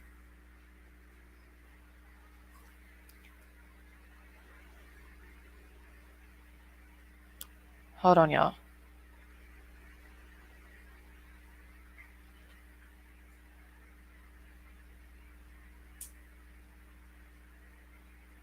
Okay. All right, so I'm gonna play this other one.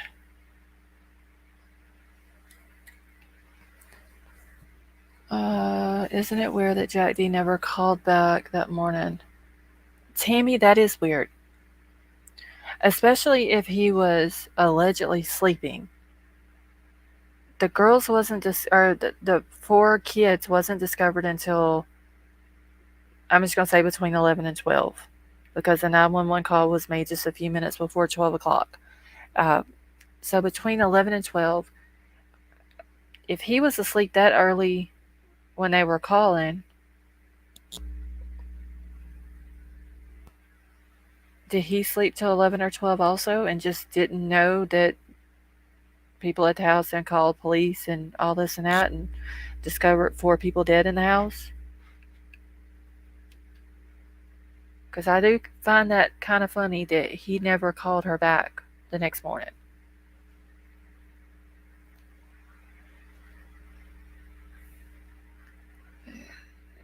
Sean, I don't know. Only thing I can come up with that, I still don't know why the roommates summoned friends instead of police. The only thing I can think of is that they called the friends over there. They made the story up about thinking that Ethan uh, was unconscious, and they wanted the friends to come in, walk through the house, and contaminate the crime scene.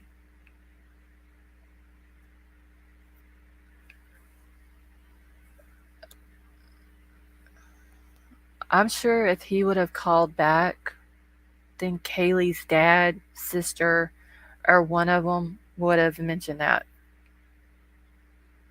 I mean, who was it? Which one of them was it that mentioned that Kaylee and Maddie had called Jack D several times? Because whoever would have mentioned that would have mentioned that he tried to call him back, if he would have. I clear that car in the amount of time from the cops. Cassie Roku, I don't know. That's what I was saying earlier. It seems like the only thing that Moscow Police Department are good at is clearing people or clearing things, with a car or whatever. But I don't know. I don't understand how they can do that. Dylan Major, biology reflex. Yeah.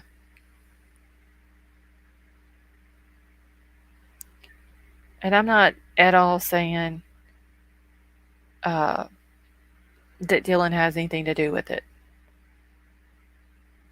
Um,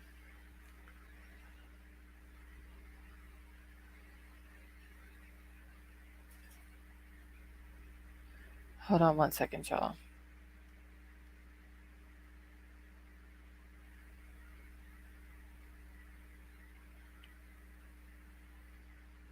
All right. Hey, the suspect way. How are you? But yeah, it's just Dylan. Like I said, I'm not saying that she did anything. I'm not saying she had anything to do with it. She has any knowledge of it whatsoever. It's just when I look at her, just I get bad vibes. Shit with the deceased male or girl in relationship with a male, the survivors. So what? Not that I've heard of, Sean.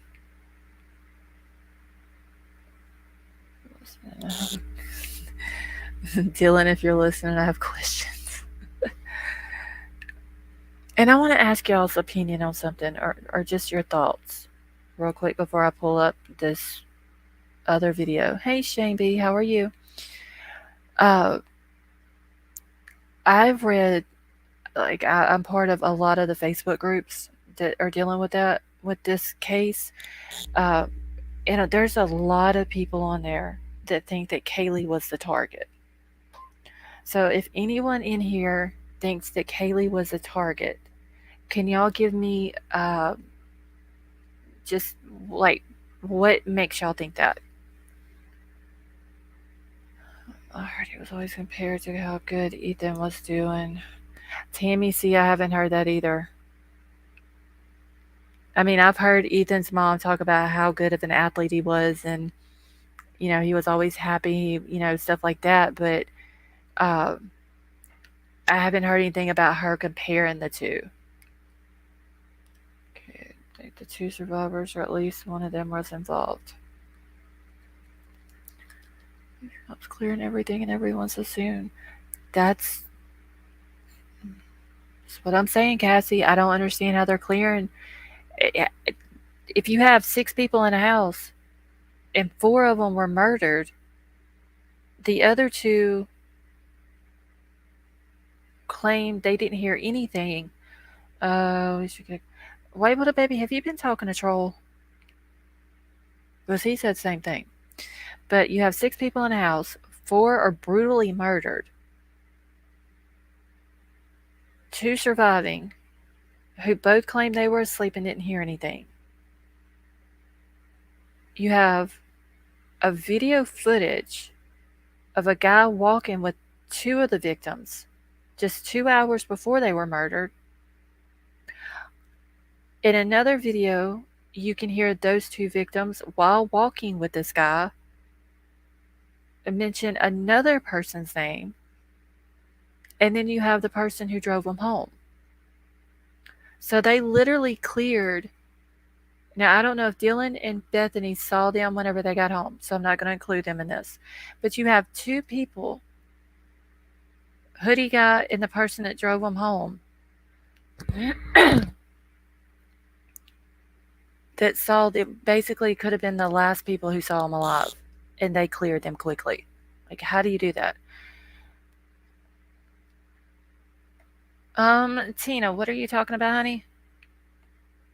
Hey, Blue Elvis, how are you?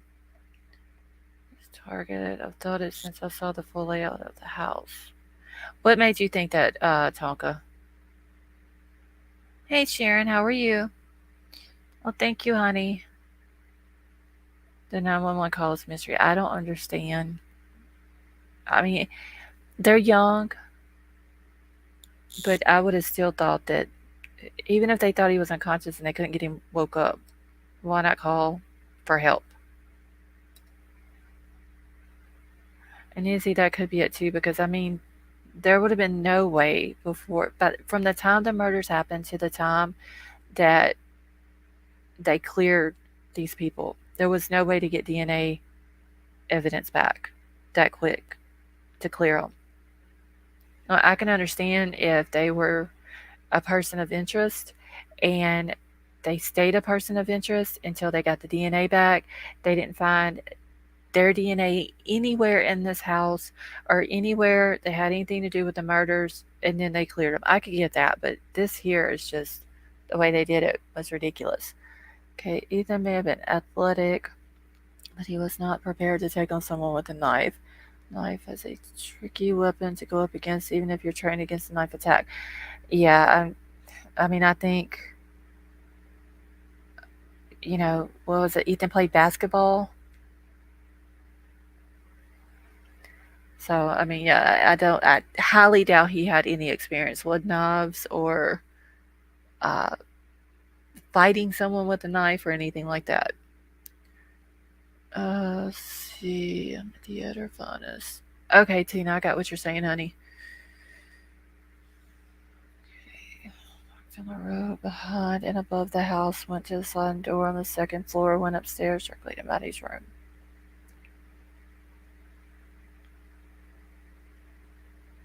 I don't know. I've seen this a lot where a lot of people think that Kaylee was the target, but there was never that I seen any reason why they thought that. There's a rumor that Maddie had, so maybe if it's true. Nina, I've heard that too, but um, I think it was Kaylee's sister said that that was just a rumor. You really wish you and I could sit down and talk. Well, 9 millimeter. My email is up at the top of the chat. You're more than welcome to email me. You can send me a message on Twitter, Instagram. I mean, if you want to talk, honey, you're more. There's a couple of different ways to get in touch with me.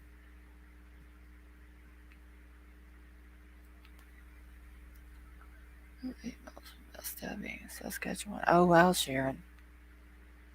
If it wasn't Jack Dio, some sort of cyber stalker. I don't know, because then you got the dude from the vape shop saying that Maddie told him that Kaylee had a stalker. So they say in the beginning it was brought up that she had one. Then they said that they talked to the two guys at the store where they followed her out and all this and that, and they said that they were just there to pick up girls at the business. So there wasn't anything to it. Now the vape shop guy comes out and said that she does have one. So maybe she had one all along. Anyone else know about all the Venmo sugar mamas? Who would that be? The post office prince.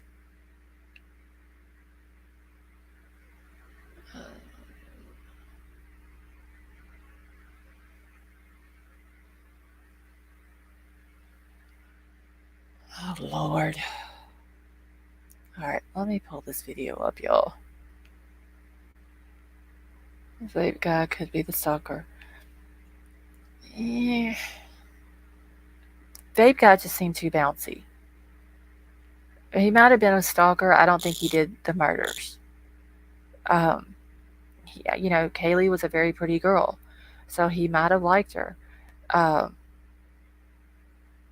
but I don't think he did the murders. Okay, let me pull this up real quick, y'all. I gotta quit paying attention to the chat so much.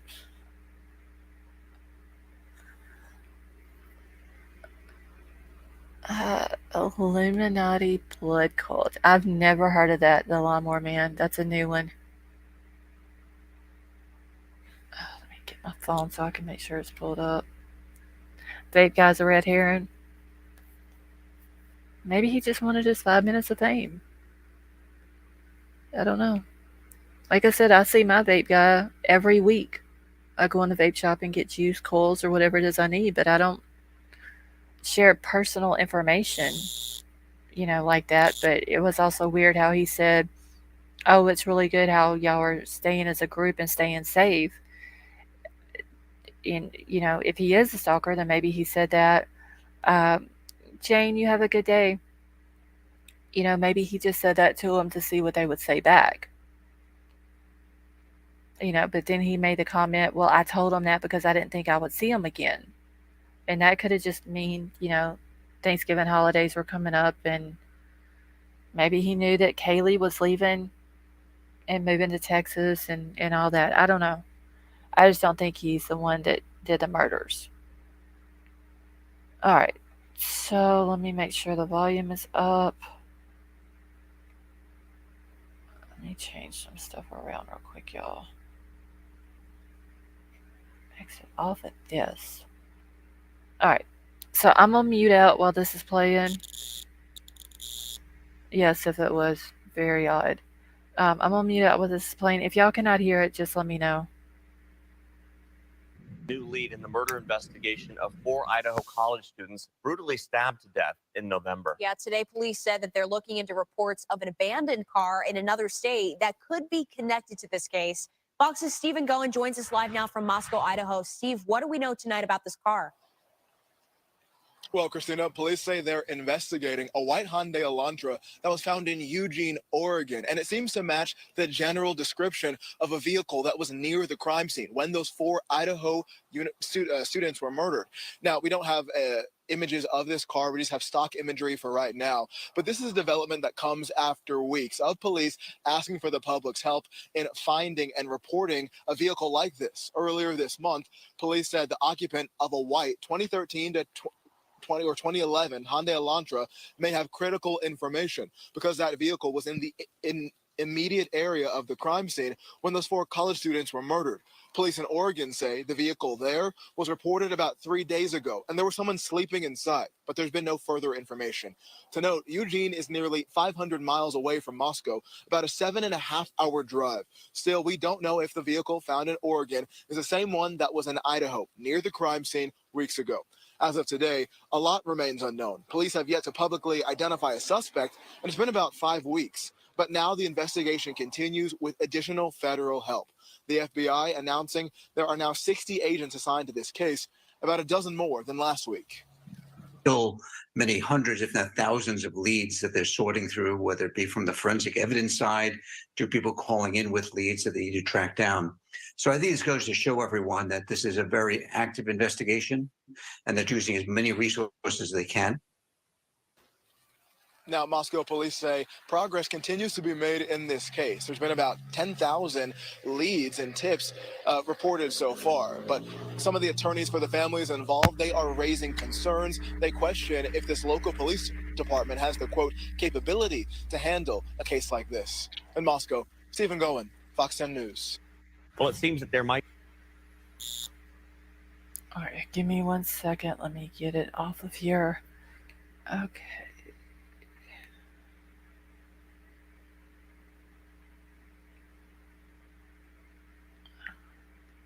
Wait, I seen somebody ask.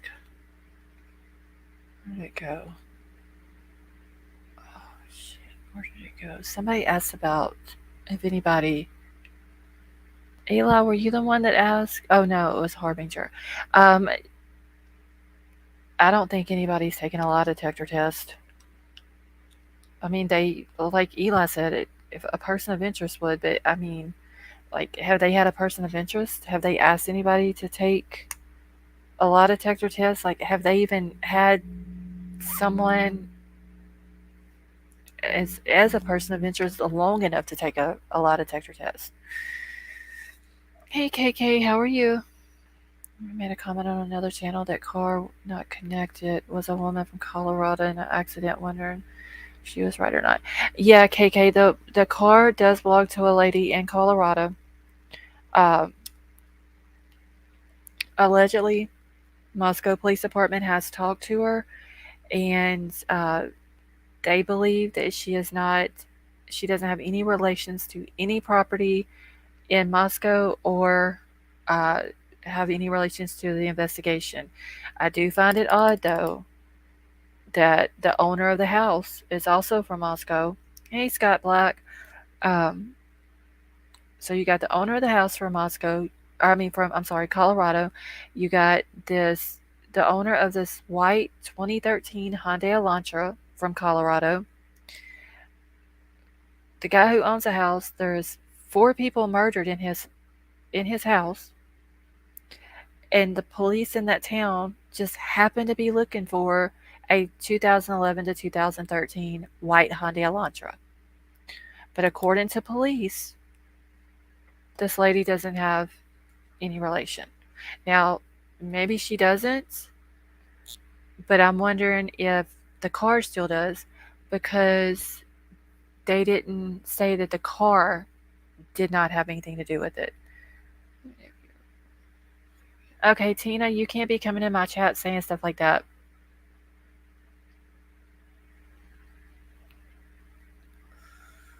Oh, Lord, y'all. Is it Friday night? A full moon, something? And Scott, how are you? Oh, to another one now. I just wanted to say hi. We all know Kate did it right. Oh my gosh. Hey, Renee, how are you? Okay, so Plunger has the best rendition at 8 minutes into our video. I'm gonna have to go check her video out, Rich. I know she's put out several since the last time I got to watch her. And I always like all of her videos. She puts out some good stuff. Okay. Email sent. Okay, 9mm. Let me just make sure that I got it, and then I will. I'll get back to you after the live.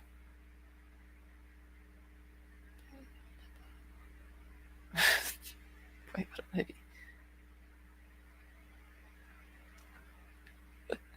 All right, so White Widow Baby, I did get yours and Crime Crazy's email. Okay, 9mm, I did get yours too, honey. And Greg, I got yours. Simple Butterfly, I got yours as well. So I will look at all of those once the live is over with and get back to y'all. Okay.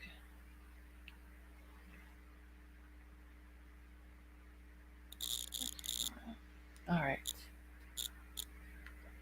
Let's see. Well, Sybil, whenever she did that, I didn't see it, but you should have. You knew what to do. Hell, you got a wrench. She can't be coming in here saying stuff like that to people. That's rude and unacceptable.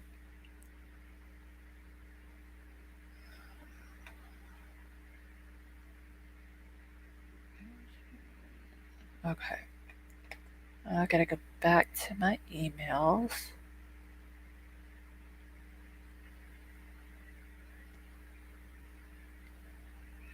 I think she's claiming she couldn't get it. Yeah, but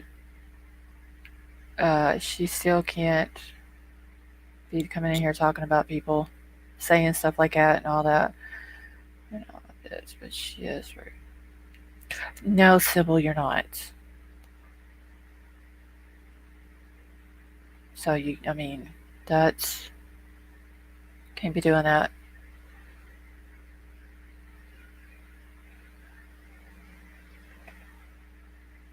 All right, let's this. This is another video that Troll has sent to me.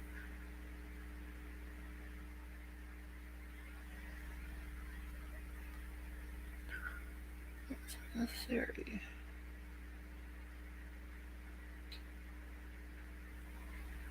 Sharon, I have seen several people who think that it could be more than one.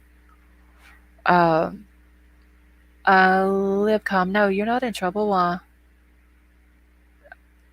But anyway, Sharon, I've seen people think that it might have been like two, and they said that maybe one took the second floor, one took the third floor.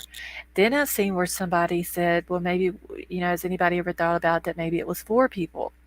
There was 4 killings, so maybe one person for each.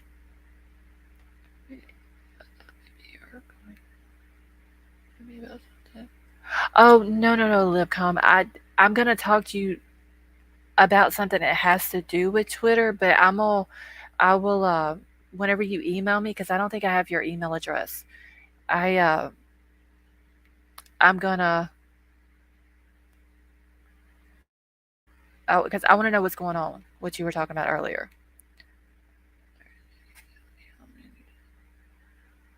Wait, what? Okay, hold on, wait, let me see what Brian's saying. I see. Yeah, I needed to speak to him, that's all. Okay. All right. And Libcom, also, I don't think I follow you on Twitter. Can you grab the Twitter link that the mods are posting or Nightbot's posting and follow me from there if you don't mind?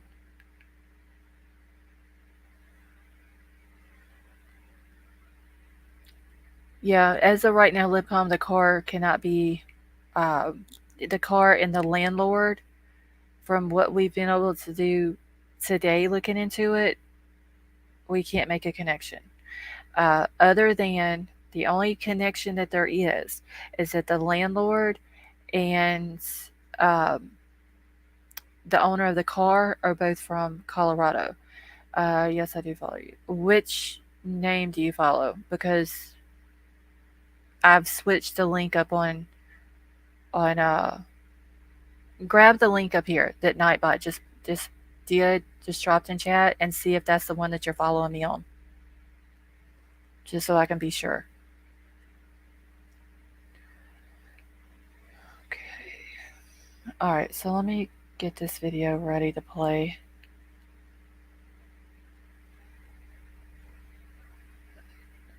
The landlord could have a relationship with Kelly's mom. So that Dia's family who are what? To Kelly's mom or Kaylee's mom?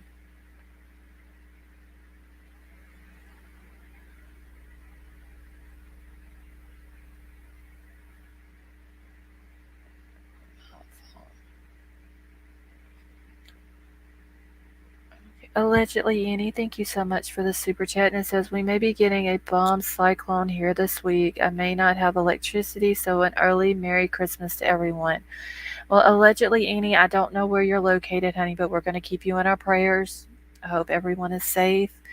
I hope you don't lose power. But if I don't see you, I hope you and your family have a very Merry Christmas. Okay, Kaylee's. Okay. All right, well, Libcom, just grab that Twitter link real quick so I know if you're following the right account because I've had to change some things around.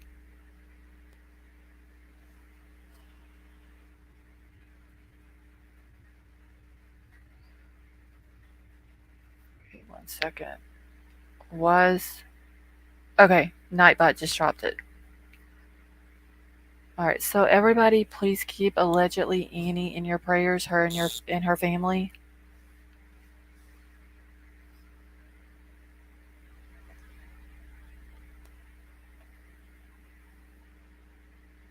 Bad business. He probably owns more than one student house.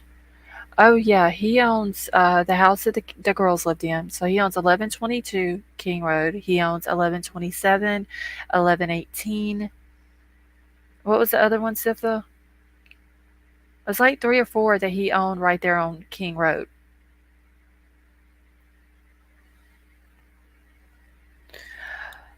I know. Wait, little baby.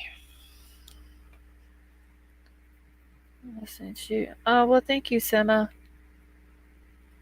The owner landlord Dan has a property at 1122 Colorado. Yes, that is true, Day. Yeah, I haven't even seen the news. Like, I don't even know where this storm is supposed to hit.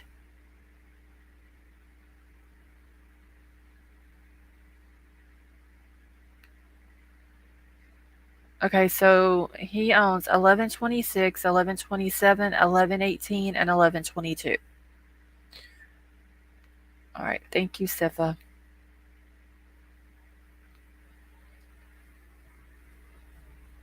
All right, let me get this.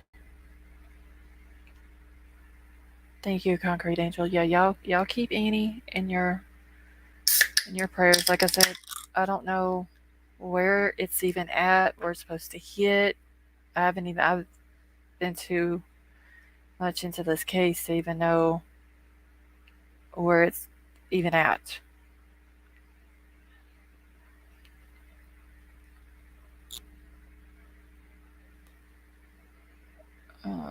Okay. Thank you, Sybil.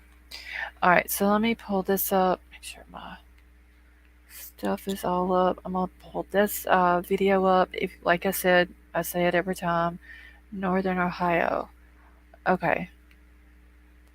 Well, Annie, just make sure that you and your family are safe. Okay, and you have my email. So if you don't have power, just let me know if you're able to send me an email. Please send me an email and let me know that y'all are okay.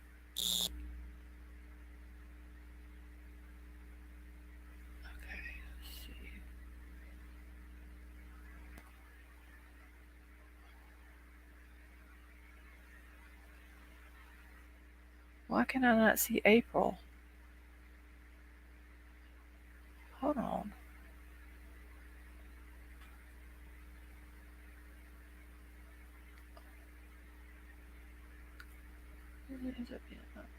April, how are you, honey? I'm sorry, I didn't see you at first.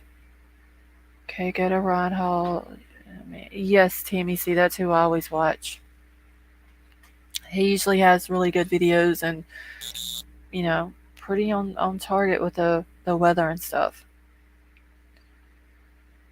Forward ready, generator, everything. All right, yeah, y'all just make sure you have plenty of food and everything, Annie. All right, I'm about to play this. Y'all know if you can't hear it, let me know.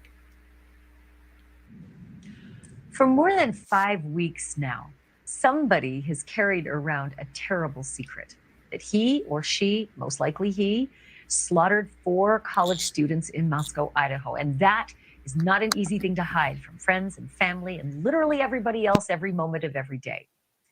So, is it possible that the killer is exhibiting some strange new behaviors these days, giving off telltale signs that would be huge red flags for people who knew what to look for? I'm joined by Robin Dreek. He is a retired FBI special agent and the former head of the Counterintelligence Behavioral Analysis Program. It's the program most often featured on the hit TV series Criminal Minds. So, Robin, what should we be looking for if, somebody's behaving differently around us? What kind of signs should be exhibited if someone's committed these heinous acts? Hi, Ashley. It's simple as really just being present and seeing what deviates from someone's normal behavior. And we've all experienced this. We can always tell when someone's having either a really good day or a really bad day because we pick up a lot of nonverbal cues from these people every single day. The challenge in this situation is more time passes, the likelihood of the personality type starts edging more probably towards psychopathy and a lack of empathy. So we're going to probably pick up on less visual cues than we normally would. I'm going to get back to this in a little bit, but not before I ask you, what is happening behind the scenes right now? There's 2 behavioral analysis unit members that were assigned from the FBI to this case, and it's been 2 since the get-go, and it's still 2 today. So what are those 2 people doing, and what exactly is their work product? The fact that there's 2 is really good. And the fact that they've been there since the get-go is also really good because you want a really consolidated effort of all the information that's coming in. So there's not a miscommunication between a lot of different people.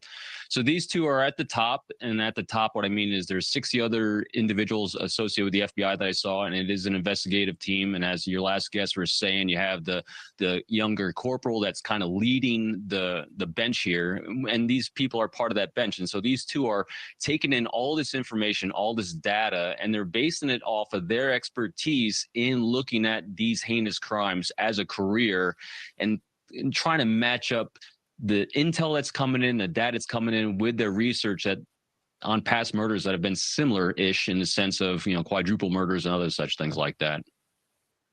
So I look at behaviors of like serial killers like BTK and Golden State. We watched them up close and personal in court, and they couldn't have been more different. BTK was just pompous as hell, so proud, and just seemingly completely unaware of how horrendous he was. I think he just basked in the loveliness of it, even though he had a family, and had this fake life going on that was so innocent looking. But the Golden State was a former cop who just was stoic and obstinate and surly and didn't give up any of the goods. So I'm trying to figure out, how do you get in the head or how do you profile when it looks like they can be so vastly different? It's actually kind of similar in the 2 in the sense that if you start edging up towards psychopathy like that, it's all about grandiosity. It's how big they can make themselves look, how smarter than everyone else they are. And it's a total lack of empathy that they have, which makes it really, really challenging to see this in a community. It's why these things can go on for a while, because when someone's not exhibiting a deviation from a standard normal behavior that someone that has committed something like this would generally have, that makes it really hard to see. And so that grandiosity starts kicking in, and they might want to flourish it. They might want to get some sort of psychological reward out of this for themselves to say, look at me, look what I've done, look what I've accomplished, look who I'm getting over on this. So if I'm the behavioral analysts on this case, how do I distinguish between the possibility that this is a serial killer, because that is always a possibility, or just someone real angry, an old boyfriend, an old girlfriend, a neighbor who hates noise? Like, where do you even begin to find that? First thing you're going to do is try not to have any sort of confirmation bias. So you don't want to be looking for things to try to prove one thing or disprove another. You're just going to be present and take in as much data as you can from all these different possibilities. And you're just going to look for any deviations you can. You're going to look at all the interviews that are being conducted, and you're going to assess all these individuals, all the people that have come in and out of everyone's life in the past couple years, past couple months, past couple weeks, see any kind of patterns and deviations from the patterns, and just see what's changed from before to now. It's fascinating stuff. I'm going to have you back. This conversation's not over. Robin Drake, thank you so much. Appreciate it. Thank you for. Okay. Pretty interesting stuff. Let's see. Killer may appear withdrawn, also be hyper interested in the case without showing it or trying to show it. Yeah, because if he's around other people, he may be interested in it, but he would have to act normal with it, I think. Especially if the people around him doesn't know anything about it. Be on edge, moody because he is preoccupied with the situation. I think Christmas will be telling to his family if they are paying attention. Yeah. Alright, so I did put I made a poll based off of what Ashley and this guy was talking about. You know, how would the killer act? Withdrawn or hyper interested?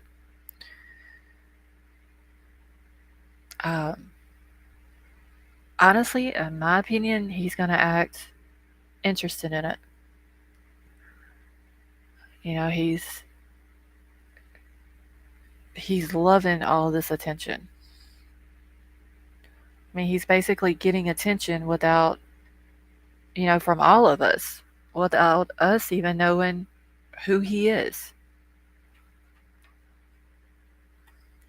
Juggler. Oh, South Texas, you're talking about the creepy neighbor? He's for sure sus too. Did he ever come back home?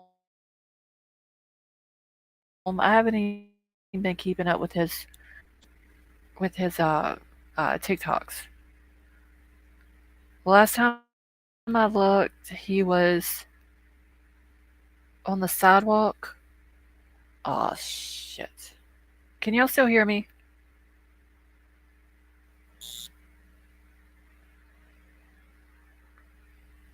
It just said for some reason my chat disconnected.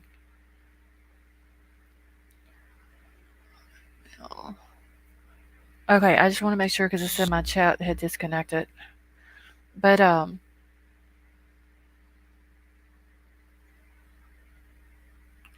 the last time I looked on the creepy neighbor's TikToks, he was on the side of the street, standing on the sidewalk, doing his fire sticks. And I think his hair or something caught fire. I took notes, movies, or at least had some help. He bleed briefly, but never lost you. Okay, thank you, Mar.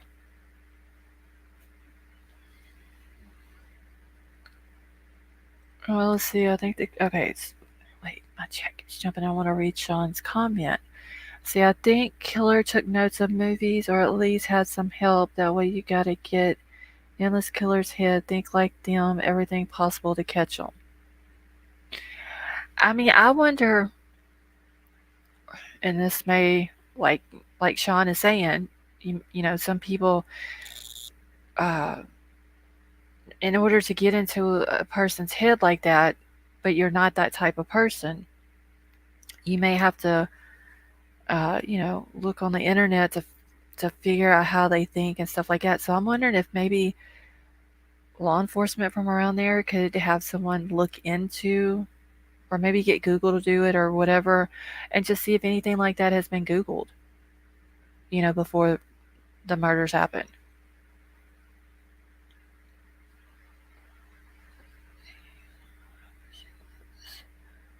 And yeah, Honda Civic, his hair, I think, caught on fire for like a second or something like that. I've seen it in the comments.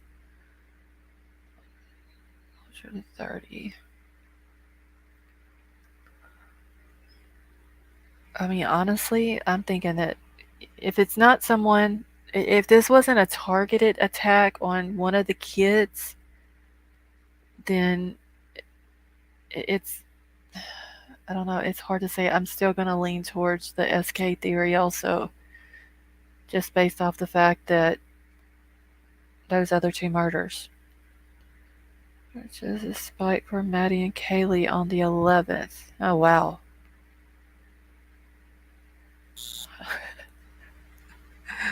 How to act normal around others after stabbing 4. I mean, just think about it. If this guy has a family, just use the Delphi murders for an example. This guy killed 2 little girls. He went on to live his life. He had a wife and a daughter. He went to work every day. He worked at the pharmacy where they had his wanted picture at. There's a picture of him and his wife somewhere with the picture in the back, but like in the background. So I'm wondering if the person who did this, do they have a family that they're around every day? Like, how can a person who has killed someone just acclimate themselves back into society like they've done nothing wrong? Like, how does a person do that? I mean, I know you would have to have no heart, no morals. Uh, you know, you'd have to just be a very cold person. Okay, if Google won't tell me, I get second opinion from Alexa. Okay, we'll go cold. Cops are screwing up by telling Daddy everything and clearing too many people. Yeah. Calls that sausage company a ton of money for being blamed for a rotten smell. I don't understand it, honestly. And Izzy, I guess that's what it is. I mean, no subconscious, they're heartless, no morals. Uh, just, I don't get it, honestly.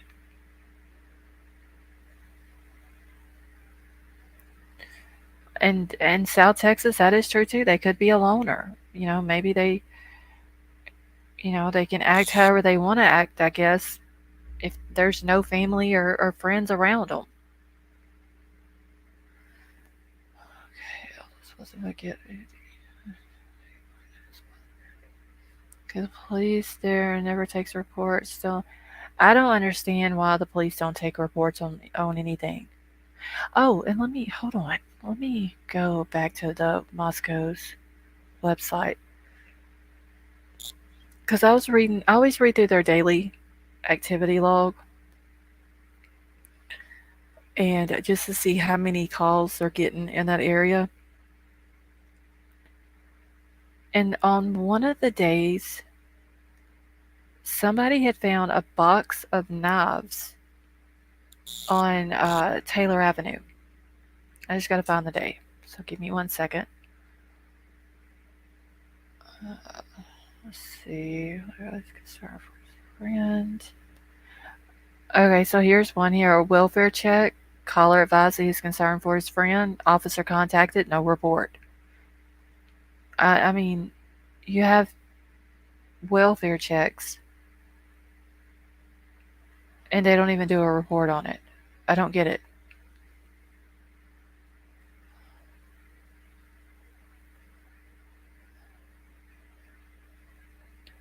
All right. This is the day that, at the 18th, somebody called from the 700 block of Queen Road. RP was being recorded by media person who later took off. Is it they don't like the paperwork? They're just lazy. They just don't care. I don't get it.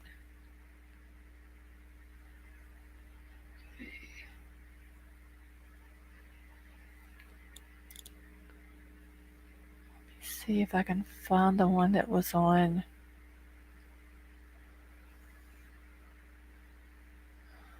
Okay.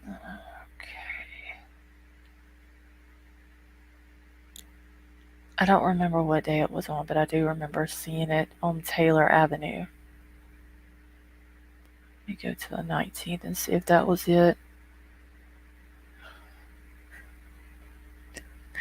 I'm wondering though, Gregory, if that's who they were talking about, the media person uh, recording them and then took off. I know 99% of them say no report. I don't get that. Okay, let's see. Oh, let me show y'all this one. Troll showed me this today. Where's it at?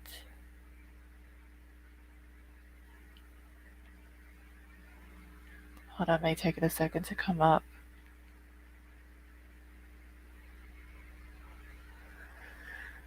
Okay, so this one was for harassment on the 300 block of Lauder Avenue. It says that they were being harassed about the homicides. Officer responded, no report. Has anybody been brought up that lives on Lauder Avenue? And why? I wonder why they're getting harassed about the homicides. Or is that maybe where? Well, I'm sure Bethany and Dylan they probably went home for the holidays, but I wonder why whoever this is would be getting harassed about them.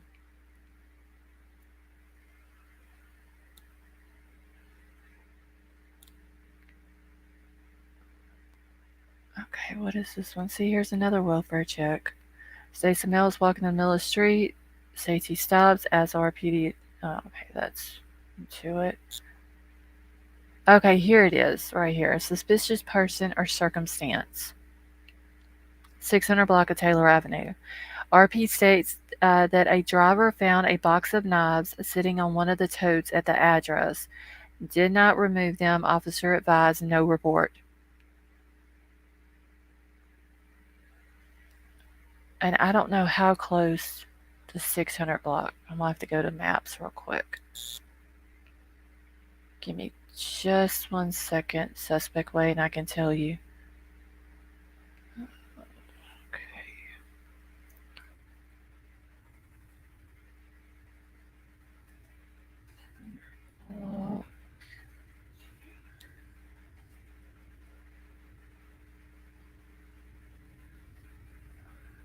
Okay, taking a second. Alright, so the 600 block. Wait, why is it way down here? This can't be. This is Blake Avenue. I said Taylor Avenue. Oh, Lord.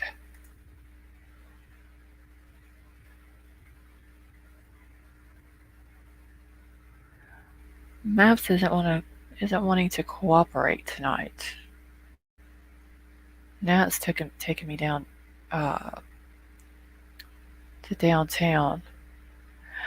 Okay, yeah, I'll do both of them. The suspect way.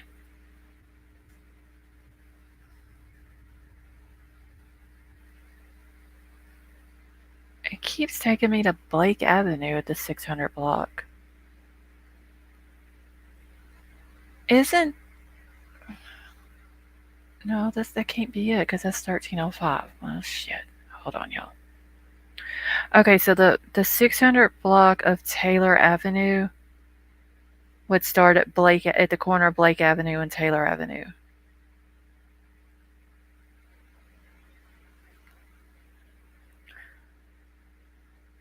So let me drop. I mean, it's really not that far.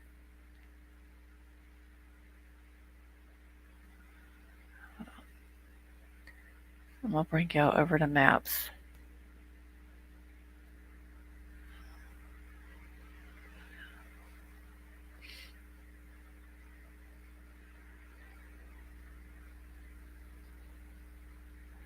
Yeah, I doubt a curfew.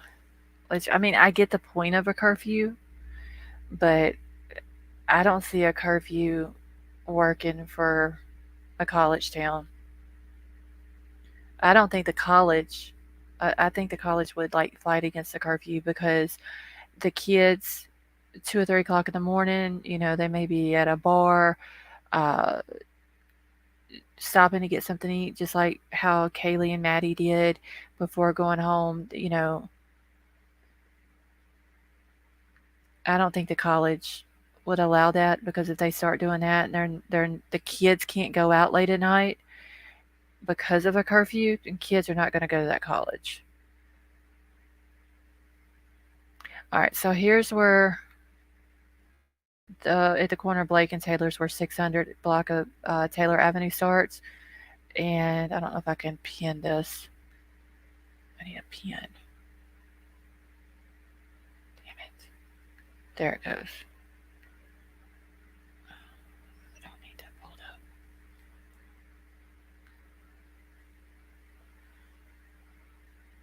So I can't put another pin because it'll move it, but it's not that far.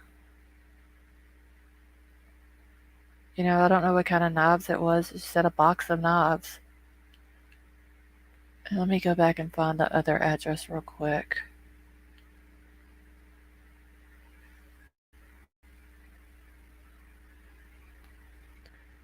.300 block of Lauder Avenue.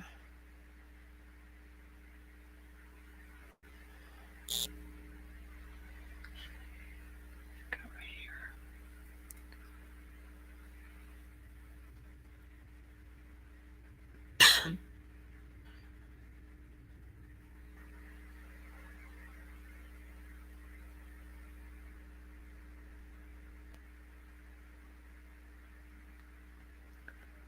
Hold on, let me drop the pin again on the house.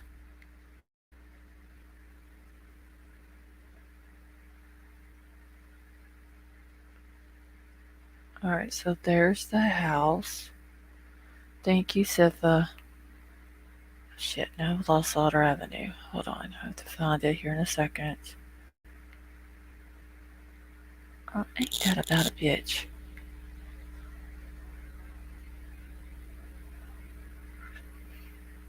Thank you, Ela. Alright, so I'm just going to have to do it like this so I don't lose it.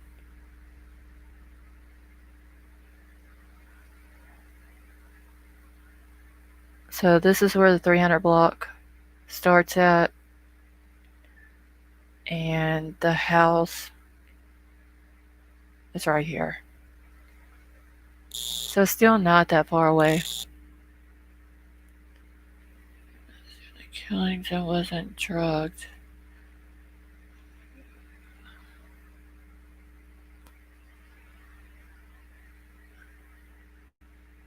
Okay, well, it's 1 a.m. past my bedtime. South Texas, you have a good night, and thank you for coming and hanging out with us. I'm probably not going to be on here too much longer either. Maybe a little while longer, but I gotta get up at 6 o'clock in the morning. So it's still the 300 block of Lauder Avenue is still not that far. So I don't know who lives there. It could be in any of these houses, though.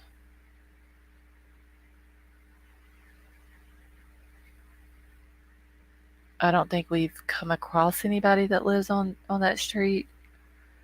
So I don't know. Siva, why are you crying? Oh, years ago, my mom's credit cards were hacked, so I'm about fighting knives and Glock. Oh my God, who said Kate? I go to bed tonight. I have to be up.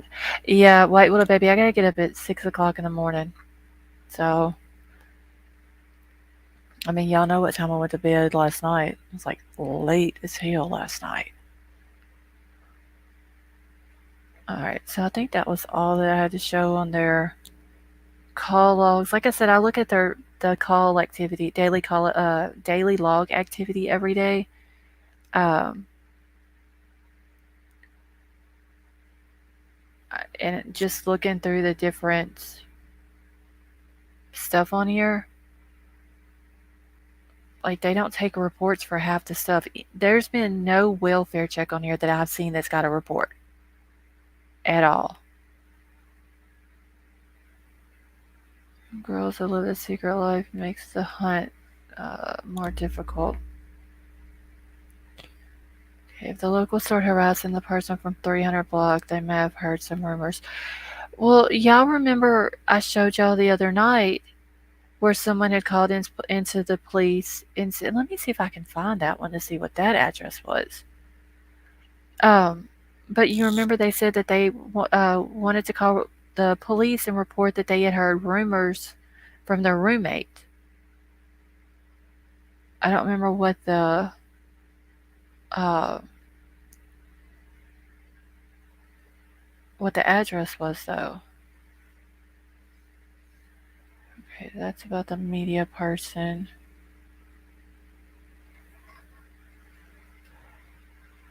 Hold on, wait, what?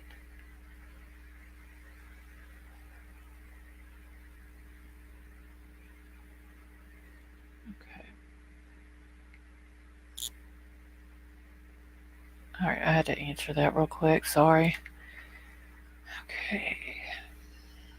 Oh, Mars, now you don't have to go to bed early for 2 weeks, huh? Okay, so let me see if I can find that one real quick.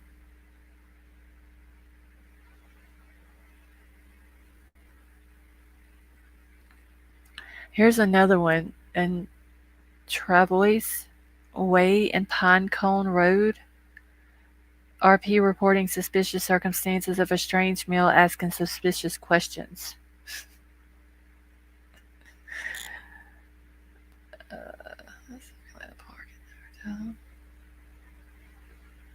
Alright, let me see if I can find it real quick. And then there was one on Deacon Avenue where it says saw quite a bit of blood on the road when patrolling the area about 10 minutes ago. Didn't see anyone in the area. Yeah, Mar. It's just like, I'm not saying that it's him, but there's like, we all know how he is. Thank you, Izzy. But it just seems like Collins Avenue. It just seems like that some of these calls could be, related to him. Okay. Somebody called about ongoing stomping.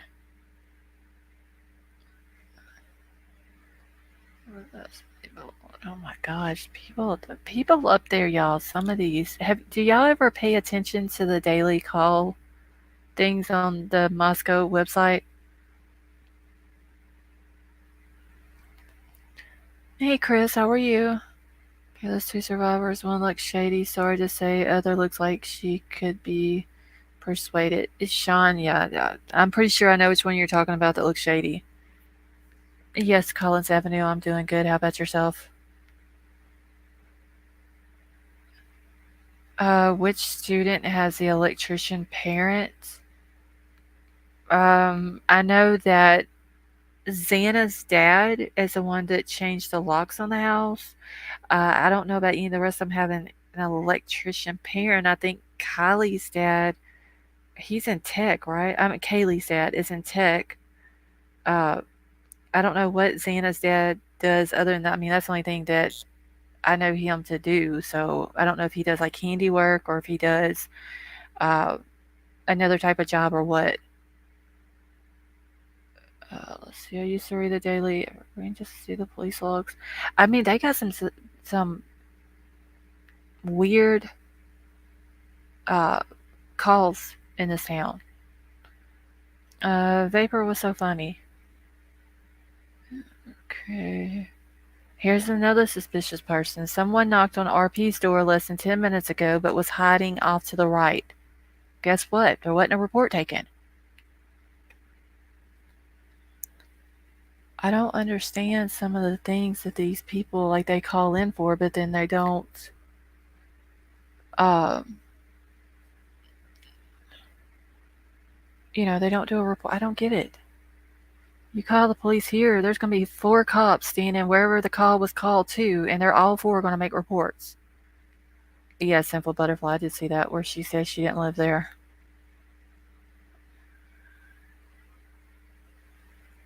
Okay.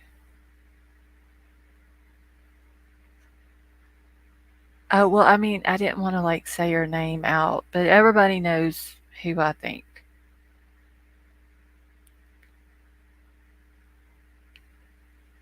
I gotta find this other one though about the.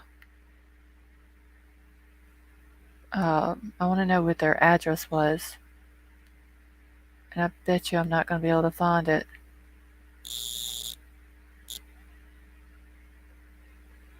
Okay, oh shit. Location that is screaming. They got people on roofs screaming up there.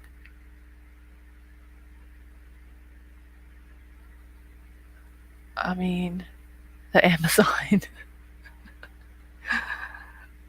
Is that another word for a really tall female?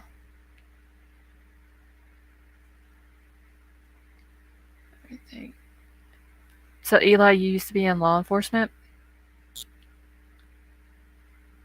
I don't understand why they don't do reports, especially on welfare checks. I don't get that because what if they go out and try to find the person that they're doing the welfare check on and they can't find them and they end up being a missing person? They don't do a report, so therefore, uh, how do are they able to? Hey, C store, are they able to keep up with, who called to do the welfare check? They don't. If they didn't write anything down and do a report on anything that person called to let them know, that it just doesn't make sense. I don't get it.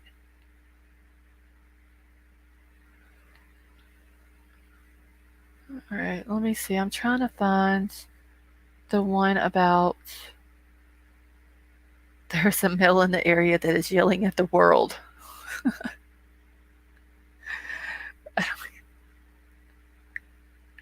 I don't I don't get these people in Moscow, y'all. I'm sorry. Dylan's dad looks scary. Let's see. Oh, here's another one, 700 block of Queen Road. RP says someone went up the stairs to her neighbor, stayed for about 10 seconds, and then went back down. Officer responded, no report. Dylan is a shady one. Shady looking one, and Bethany lied at the door. Yeah, Dylan, he does look shady. And, she could be completely innocent, y'all. Honestly. And not have a thing to do with this, not know anything about it, just completely innocent. It's weird how every time I see her in a picture, um, I get bad vibes.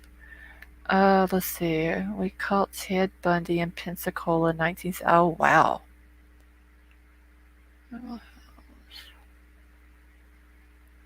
Okay, I'm not saying anything here, but that generation doesn't know what gender they are. I don't know. And maybe just because it's a college town, but then again, I don't live far from a college town, and the kids there don't act like this.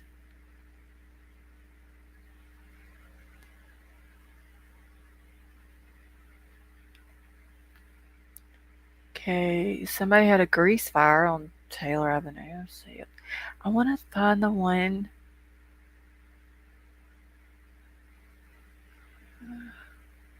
Without mandated interlock device.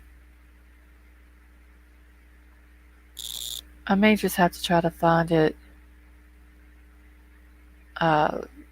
tomorrow sometime because I wanted to know what that address was.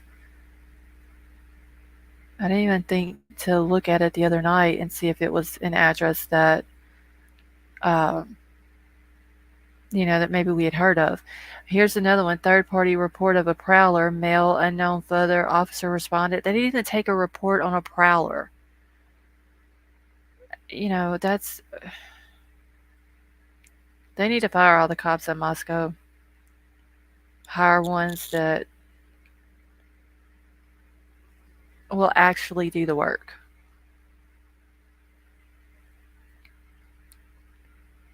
All right, let me go to my email real quick. I'll have to look that other address up later. All right, while this is pulling up, I'm going to close the poll out. Let's see. All right, so how would the killer act? Hyper interested, 64% of y'all said, and withdrawn 35% out of 103 votes. So thank you to everyone who voted. Okay, so I'm happy. That's a bit. All right, Mar, I love you, honey, and I will talk to you tomorrow. Okay. So Dylan and Bethany are asleep downstairs. Front door opens for hours. They don't feel cold or possibly afraid to touch door or area known the killer left that way. Maybe killer signaled to them that way. Could have been. He's worth 3.5 million without Reynolds and has an attorney and going after people who mentions him. Yeah, I haven't mentioned his name. Stonegater. Thank you, honey. All right, let's see what these. Oh, these are from 4chan. Hold on, y'all. Let me get both of them. It's 2 screenshots. 9mm, you have a good night, honey, and thank you for hanging out with us. And as soon as I'm done with the live, I will I'll check your email and then I'll get back to you.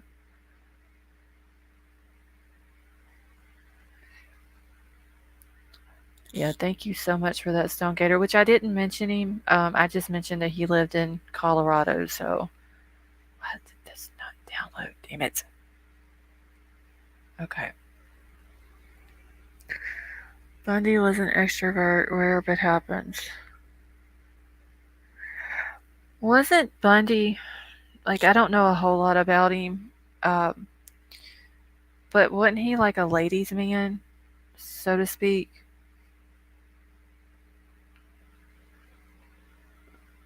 Was Jack T supposed? I don't think so, Stonegater.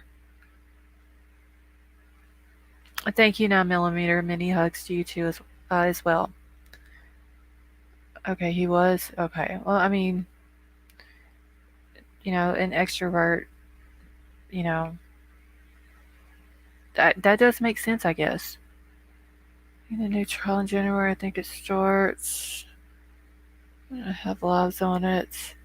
Nina, I don't know because if I'm not mistaken, I believe I'll have to go back and look, but I want to say January is also when Lori and Chad stuff is supposed to start up. Now, I did hear that the judge wasn't going to allow cameras in there with Lori and Chad, but then I heard that something about only audio. Some women like Ramirez. Oh God, Richard Ramirez was a creepy dude, y'all. Okay, so he used his charm. Okay, I mean that makes sense. When is Aiden? Is Aiden the one that murdered the girl? They went out in the woods or something. Is that the same one I'm thinking about?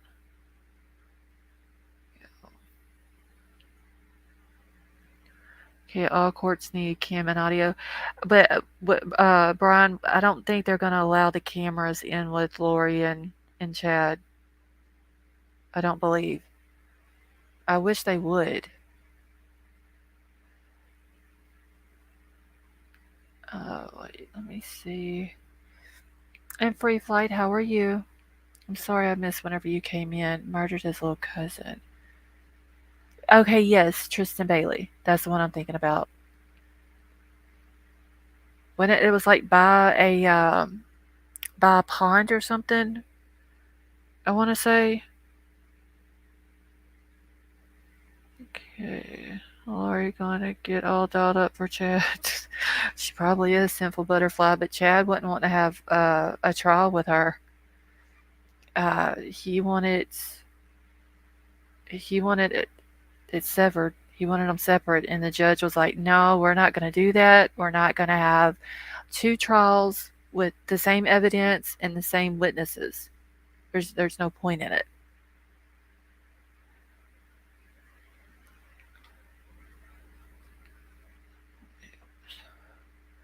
Now, if somebody said that Scott Peterson was denied a retrial, I thought he was getting one. His wife, and possibly more children.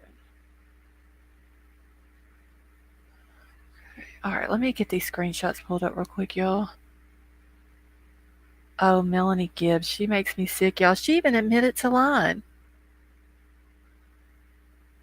Stone Gator, you're talking about Lori's? Yeah, I was looking forward to that, y'all.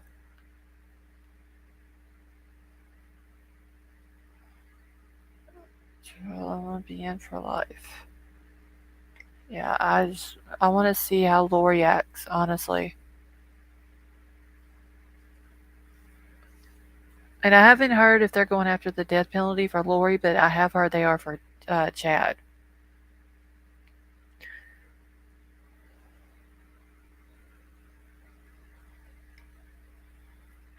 Okay. The only thing I won't look forward to with that trial, if they do end up allowing the cameras in the court, is JJ's grandfather.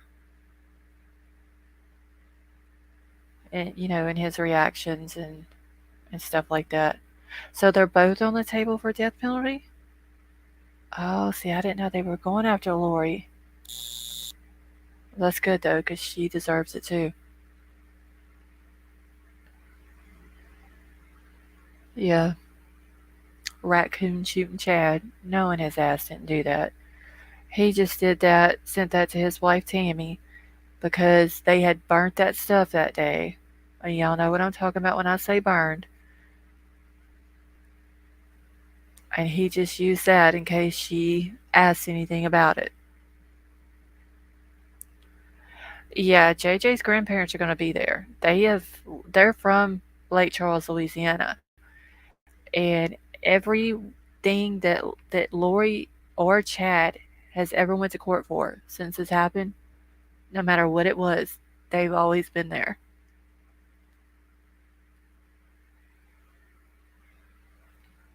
And I forgot what the last court was, but I remember hearing Larry say that all he wants to do is bury the kids. That's all he wants to do. So, all right. So this is from 4chan. And it's just two screenshots, but it says, "Hello, I am the person who posted last night and am an insider to this. Don't call me Insider Anon. If you need a name, try about fucking these people are crazy. This is the only post I will add. I'm not dropping secret hints. I'm not going to tell you names. If I want to do that, I have acquired actual contacts from media and I will reach out to Tucker or Nancy Grace, since most likely to air what I could say. My purpose here is to make it clear that there are known suspects, and because one is wealthy and his parents would pull, the cops are sitting on this and waiting." Well, we know whose parents are wealthy, or family's wealthy, and then is well connected. I mean, we've talked about that. Okay, if that spreads enough, then maybe the public outcry will force action. The time I mentioned Cameron was not some hint. I have a coworker that I know comes here and always calls the situation bullshit. I thought that was him, and Cameron is a name we would only know each other by. Don't harass the next con that I've never heard of. This doesn't make sense. Okay, so that I have never heard of any link to this case for over that. Yes, Lawnmower Man. I also do not have the entire case right in front of me with all info. I know my part, and I know... Wait, what the hell is their part? I feel silly for asking, but what or who is 4chan? I see it mentioned. Just on, it's like I guess like a different message boards within 4chan that you can go to, and everybody that posts is anonymous. Uh, I take what's on there with a grain of salt. There's a lot of disgusting things on there. Um, that's why I don't go. Yeah, I don't understand why he's saying I know my part. You're welcome, just on. I say I know my part. That sounds like Steve Gonsalves. I don't think he would be posting on here though, y'all. Hey, Laura. Okay, I gotta find my. Let's see. Wait, I done lost my. Yeah, wait, here we go. All right, so they say I know my part, and I know from what is discussed the situation. You are also drastically mistaken in what having a handler entails. The juggler has a handler who checks in on him, his mental health, who has tried to contact him, etc. Well, we got two jugglers, so which juggler is he talking about?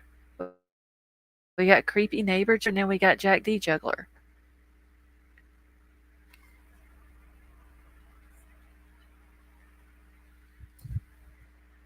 Hold on one second.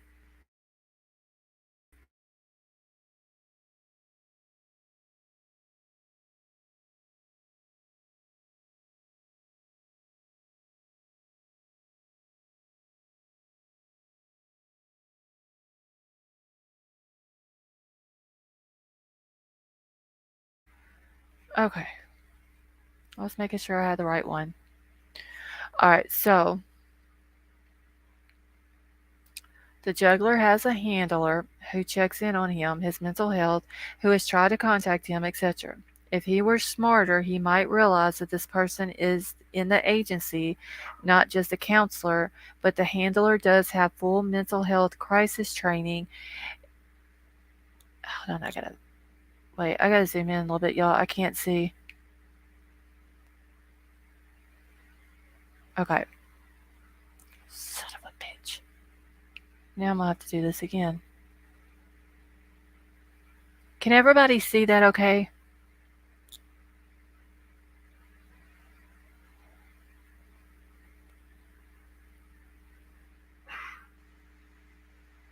All right. Okay, but the handler does have full mental health crisis training and is ostensibly monitoring his mental health. They can also prevent media interviews from happening. Let's see what I can and will tell. Now I gotta go to the next one. Okay, I just want to make sure y'all could see it okay because I've had to move it around a little bit so I can see it better. All right, so there are 3 people involved that have agents monitoring them and are the culprits. 2 directly, 1 accessory. So they're basically saying 2 did it and 1 planned it, knows about it, was maybe there with them. One of the direct perps is the one whose family is pulling favors and strings. The murder weapon has not been found and full motive is still not known. Influential perp managed to get representation and convince the 3 to so far win a prisoner's dilemma. They are convinced if any talk, they will get the death penalty. Influential perp will get less, even if they talk first, due to knowing his family is being covered for currently. Favors go in both local and federal. Lots of federal losing patience. I am writing this hoping more people will make the obvious connection that at this point it is baldly corruption stalling the prosecution and push Washington to demand action.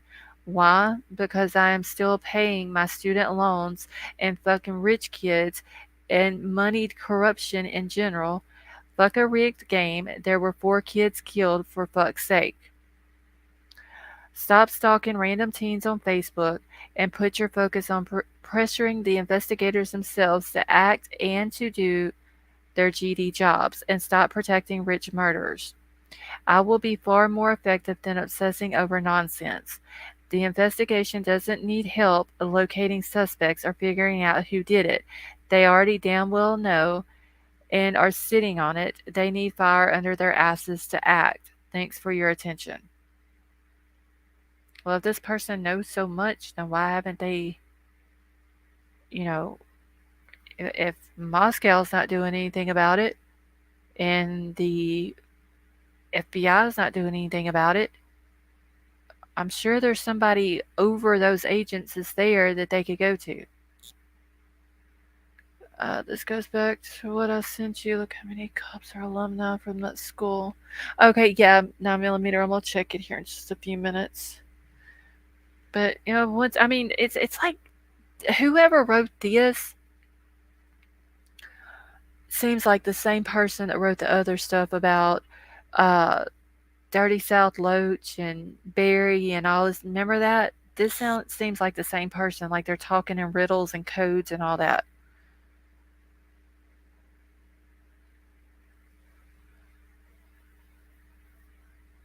Okay, 1 second. Let me get this down off the screen. Stonegater 4chan is just basically a chat room. It's got like different, I guess, multiple chat rooms in one, but everything is anonymous. Everything that people post is all anonymous.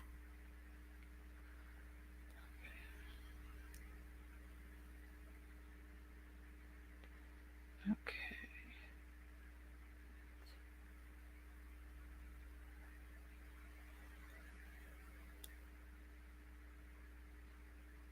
Okay, so like Reddit.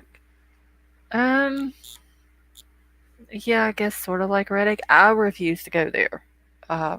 Because you can basically post whatever you want, say whatever you want. Um, and everything's anonymous. You don't know who it is. I went one time. I didn't like what I seen. A lot of very disgusting stuff with some of these girls' pictures, and I refuse to go back. See, I still love it when Nancy Grace calls it 4chan. You gotta either love Nancy or you don't. She's just, you can't have it both ways when it comes to Nancy Grace.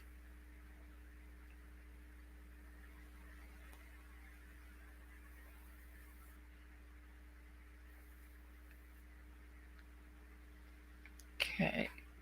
Yeah, like Simple Butterfly said, it's not regulated. You just, whatever you want to post on there, you can post. And when I seen what I seen with the pictures and what was said regarding one of the girls' pictures, I was done with it.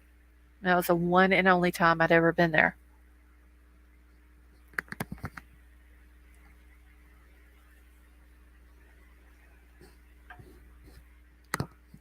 Yes, for sure, Eli. The PTSD site. It's disgusting. Okay, it was originally 8chan. Okay. Nancy Grace is harsh. Just imagine though, y'all, the way she is now on her shows and stuff like that. Imagine her being the prosecutor on a case for you. See, I don't like Reddit either. I don't really either, Stonegater, but I do go to it, to a couple of the different boards or whatever they're called on there, just to get some information and see what everybody's saying. But other than that, I hardly go to it either. So you have to have thick skin if you want to hear all angles. And like in Kylie's case, it's mostly bullshit. But if it's not, I know, Vapor, that's the thing with Kylie's case. So, like, all the different theories make sense, but you can't, there's no proof of anything, of any of the theories. So you don't know if it's bullshit or not. Okay. And Sifa, you've been over there on 4chan. And Sifa, also drop your channel link. I know Crime Crazy dropped it a couple times earlier. But if y'all want to see Kylie's birth certificate, Sifa's got it over on his channel. So y'all go sub up to him and check it out.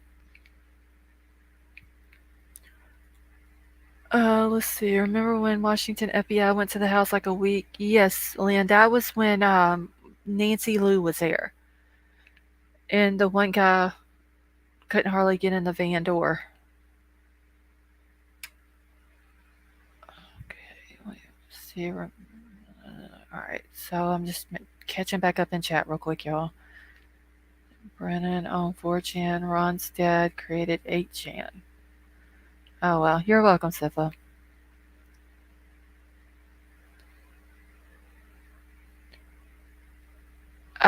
James is for Kylie Rodney.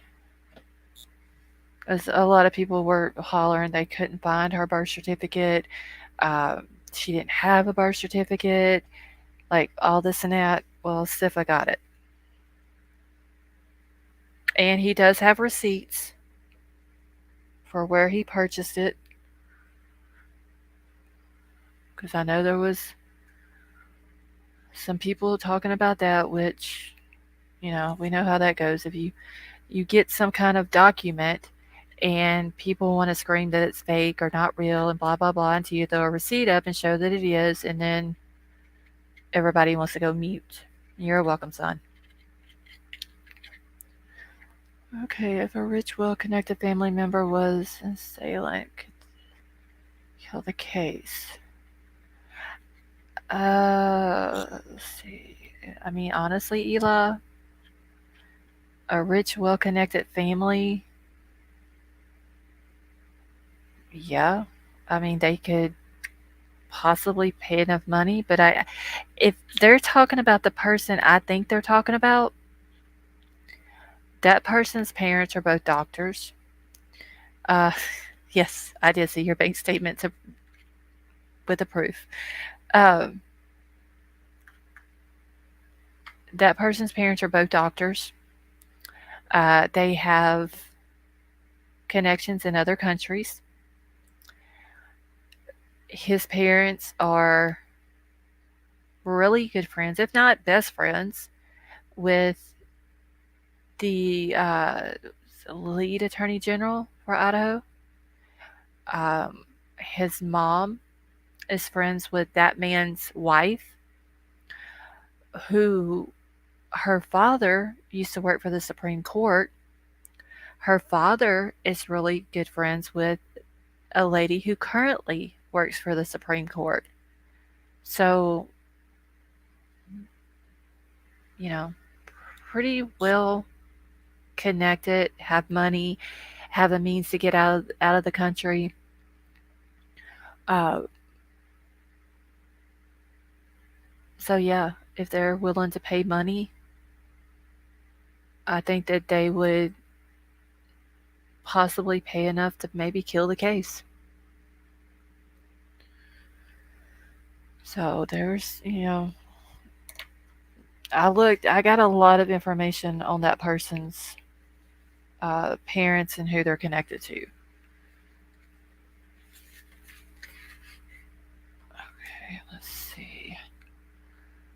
Okay, they can make it be cold very simply. They said the Washington FBI had to do something, didn't they? Lynn, which statement are you talking about? It's her, but what did you know? Well, Sifa, she probably knows that you're like a walk-in dictionary. Or a walk-in filing cabinet is what I call you. Sinful Butterfly, that's what I heard. I don't know if that's true or not. I can't find any proof on that. But it was said that they went to a judge 3 different times, and the judge denied the warrant all 3 times for lack of evidence. Like I said, I don't know if that's true or not. I haven't seen any proof. I wouldn't be surprised if that happened, if that is the truth. Let's see. All right, let me check my email real quick.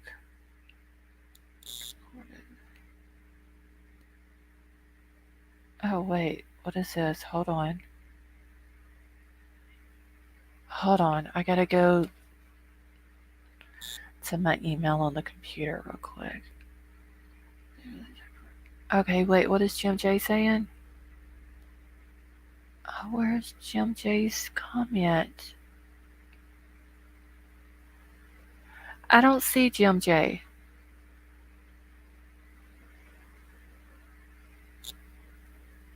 Uh-huh. Do you see Jim J? Okay, lawyers are in control, makes DA scared. Especially if you got an attorney that works for the, whatchamacallit.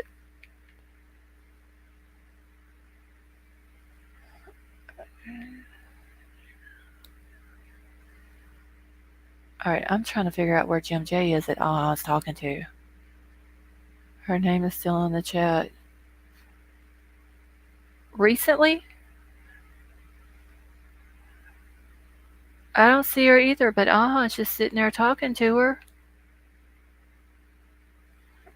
Okay, we have... Wait, shit, my chat. We have 2 young men sitting in a basement somewhere scared to death. When they go to bed every night, law is moving in. But I wonder if they're really scared though, Sean, honestly.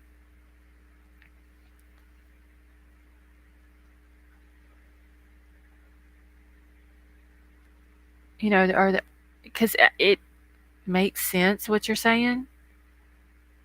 But I wonder if they really are. Her name is still showing up in chat. I don't know. Okay, maybe she's got it playing, but she's just not in chat. No, Stonegator, was talking to her and I didn't see her in here. That's why I was asking. I thought I had missed her. I know she was in earlier because I remember saying hi to her, but I haven't seen her. You know, my chair's on my cord. What the hell? But I haven't seen her in a while.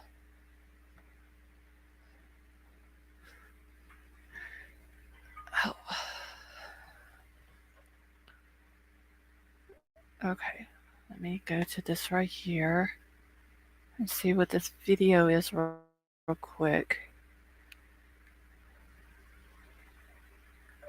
Now, Stonegator, if you're wondering who is, Vinny is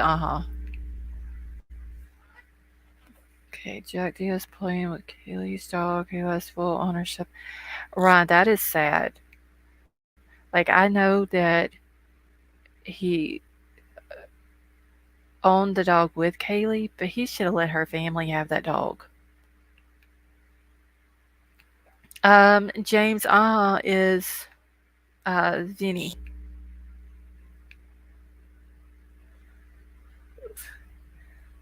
Well, I don't want people thinking I'm crazy every time I say Alright,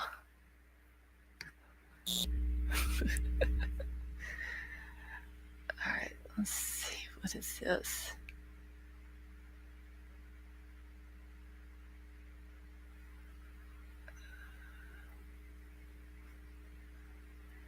Maybe they weren't. Yeah, but hey, J Lord, how are you? I mean, would y'all want y'all's daughter's pet if something happened like that? Yeah, I didn't see her either, Simple Butterfly. So she may just have the chat open and the video open. She's just not in the chat.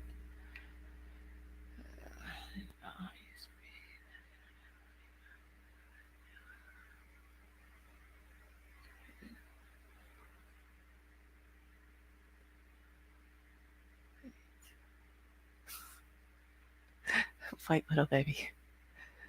Alright, I'm gonna pull this up. It's the video of the car that was found in Oregon.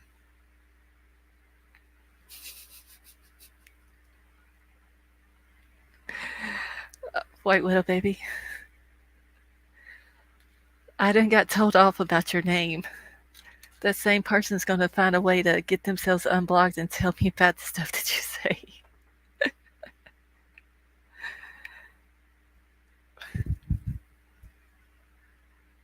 Alright, this is pulled up. Okay, so I guess there's 1, 2, 3, 4 different videos here.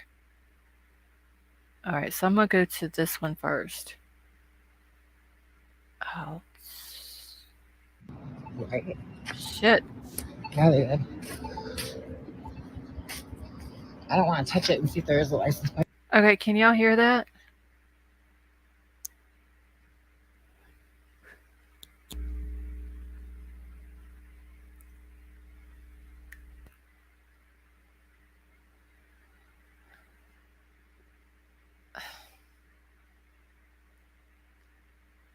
Let's see.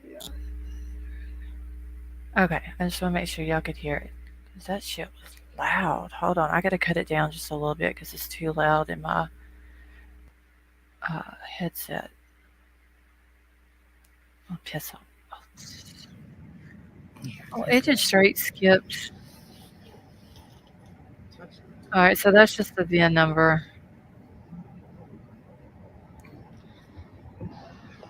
Right? Oh, look. Looks like it's stolen. It is, totally.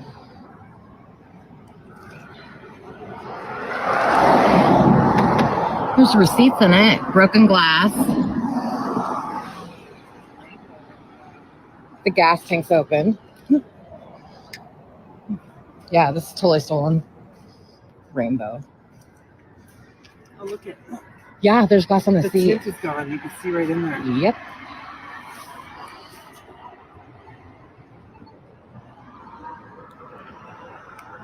Someone has heartburn. That looks like prescription things right there, maybe. There's receipts in there. Where's the? Look at this.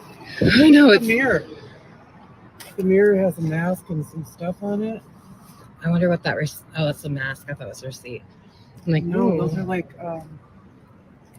air fresheners that were inside. And that seat's completely laid back.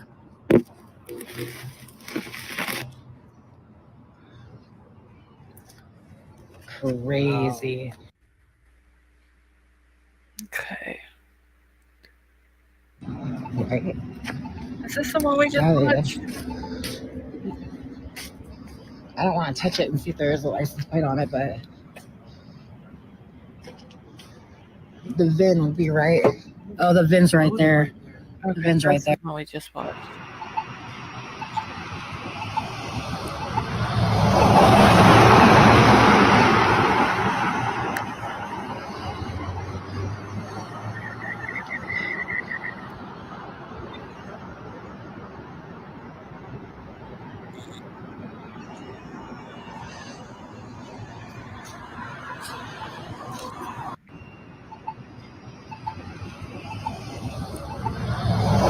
Okay, so that one's only 24 seconds. The past, because look at this shit.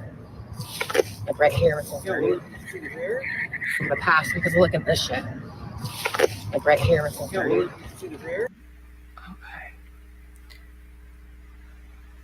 Let me get off of this and go back to the main thing.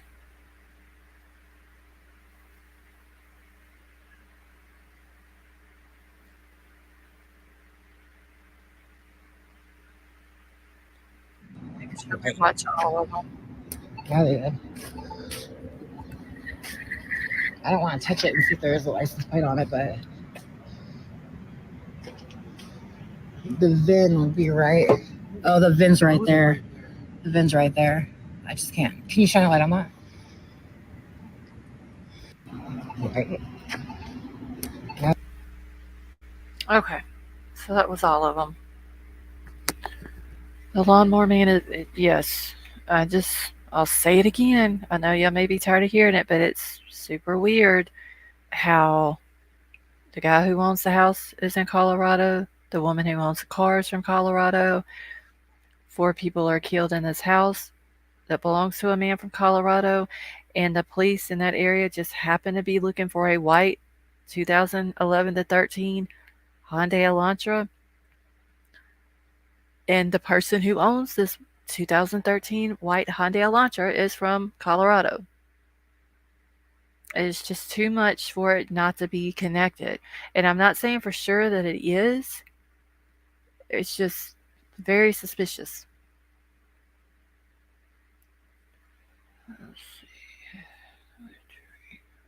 I don't get how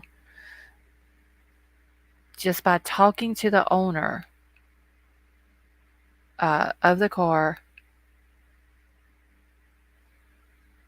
how they can determine that she has no relations to any properties in Moscow or the investigation.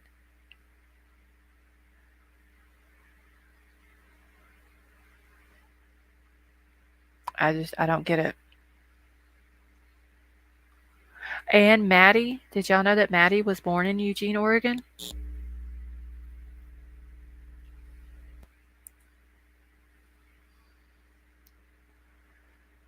I don't get it. You know, I, if they're thoroughly investigating this, then they should be looking into the owner, anybody who lives in her house, anybody uh, who she's associated with. If she has kids, then they need to be looking into them. There's several people just disconnected to this car that they need to be looking at. You know, it doesn't make sense. I heard Kaylee was born in the U.S. and the launcher owner. Good. Wait, Amanda, what do you mean they were born in the U.S.?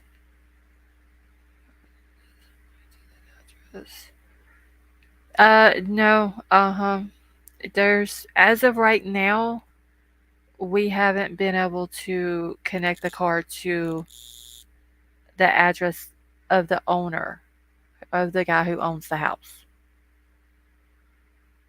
The only connection as of right now is that both owners are from Colorado.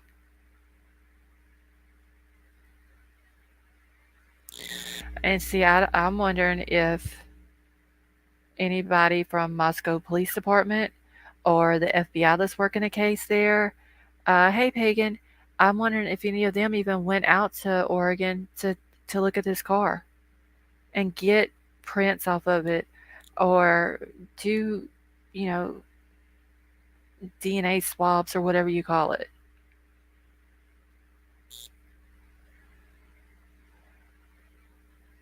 It didn't happen at that party on September the 1st. Someone is hiding something. Think about how I recognize. Familiars have very unique. Yeah, Shane, they said she was born there.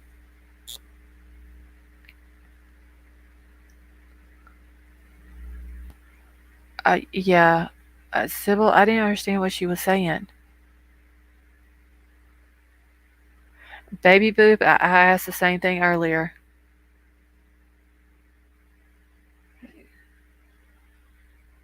Okay, so who? All right, so there was another name that was given to me. Uh, yes, well, it's literally just 10 minutes before I went live, and he was tied to the 1122 address. He had actually lived there in the past. The only thing that I can think of is he went to college there, and that's why he was living there.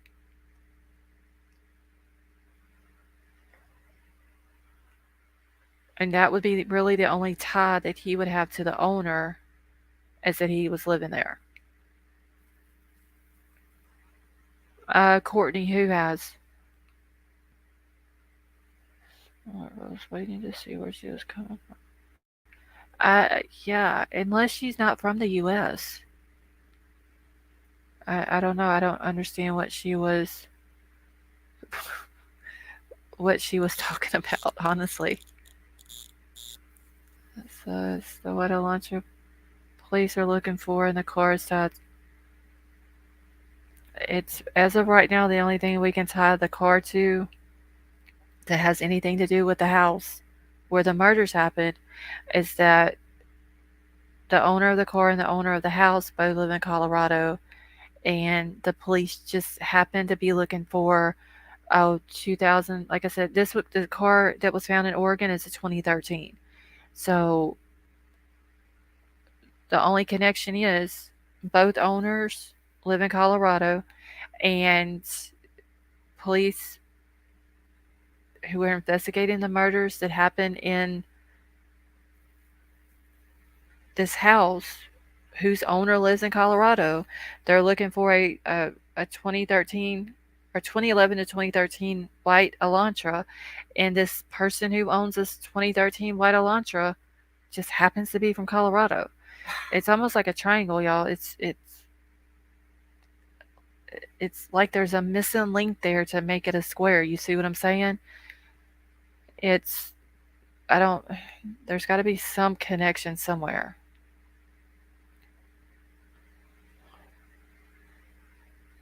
It's a legal hedge word.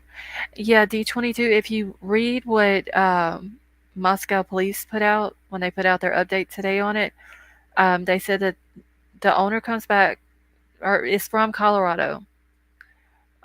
They spoke with her. They don't believe that she has any relations to any properties in Moscow, Idaho, or the investigation of the murders. But they never said that they didn't believe that that car uh, wasn't involved. They literally left the car part out of their update. So I'm wondering if maybe after they spoke with the lady that owns it, I'm wondering if maybe she told them somebody, like she let somebody use it. Uh, Maybe it was reported stolen out of Colorado.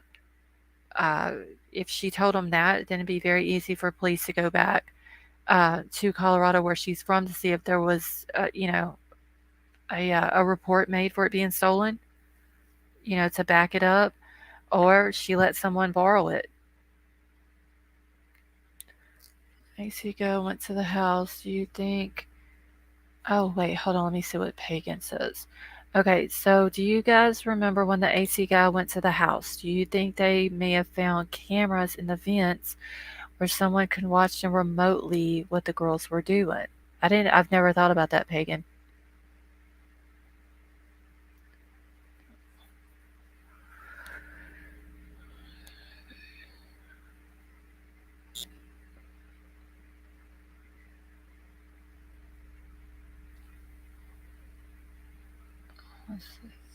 So, I mean, we saw the party on September the 1st where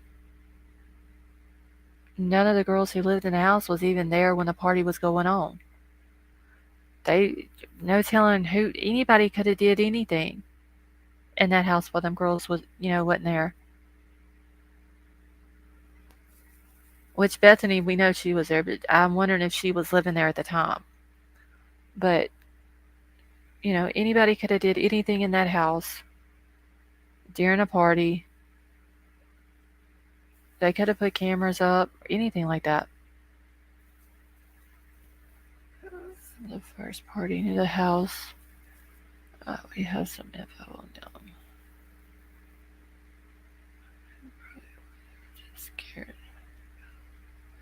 Okay, there was a story I heard that there was a camera tied into the rooms, had a secret tunnel. The girls were tortured, etc. Something like that. I remember when this first came out, somebody had started a rumor that they were all bound and gagged. All the victims were. And police came out and had to put the rumor to rest and said that they wasn't tied up, gagged, or anything like that.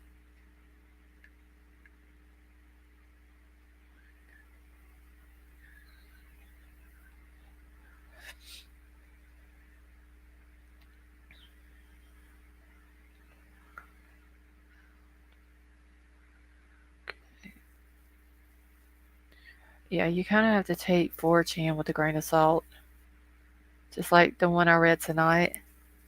Okay, this is another story. Okay, do you know where you seen it at? Uh, oh, never mind. You said you saw it on 4chan. I'm sorry. I mean, just like the thing I read tonight, it sounds just like what the other person had said about Barry and all them. It's just all speaking in riddles and none of it makes sense. And they're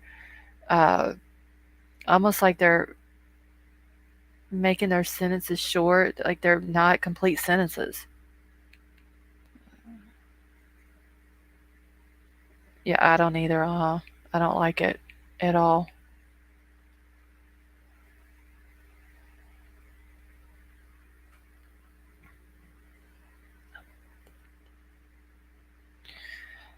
Let's see. All right, y'all. I'm just gonna get out of here. It's almost 2. Anthony Dillon, not harm, not a scratch, or I don't believe it, Sean. Honestly, I don't believe that they just went and didn't hear anything that happened.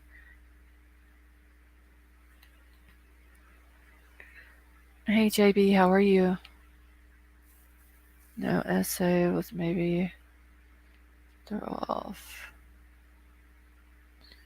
I don't know. I mean, I get why the police don't want to release information that they know because if they were to bring in someone and interview them, and whoever it is that they're interviewing says something that only, hey Kathy, that only the person who did this would know, and the police haven't put that information out there, then that's one easy way to catch them.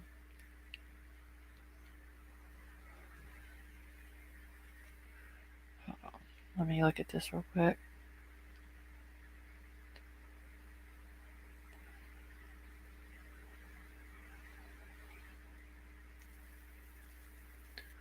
I believe 4 analyst John does become VP.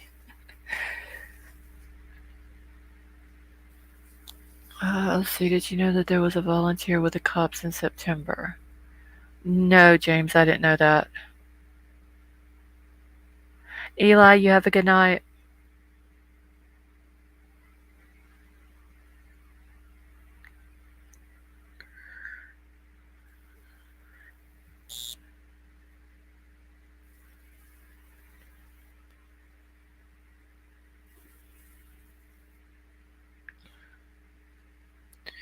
Okay. So it's easier for them to let the boys do the deed. I mean, I don't understand why the cops had to be dicks that night. On the September the 1st body cam.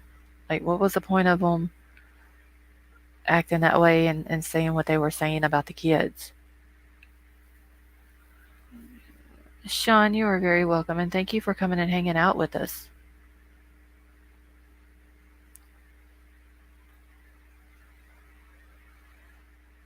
Okay, wait, let me see. Okay, if we think about it, landlord knows JD as he's had a couple of homes there, so it makes sense. Yeah, I mean, Jack lived in a house that he owns. Just 2 houses over from where these girls were at.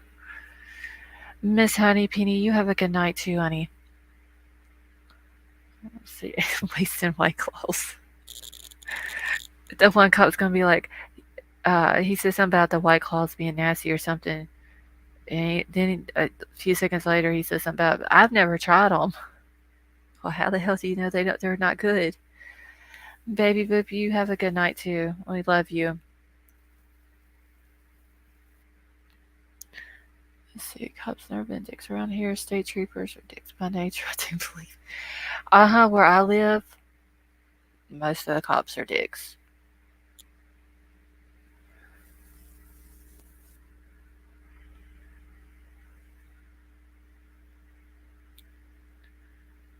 Ellie avoids naming suspects because suspects must get Miranda rights read, or those interviews get thrown out of court. Non-suspects do not.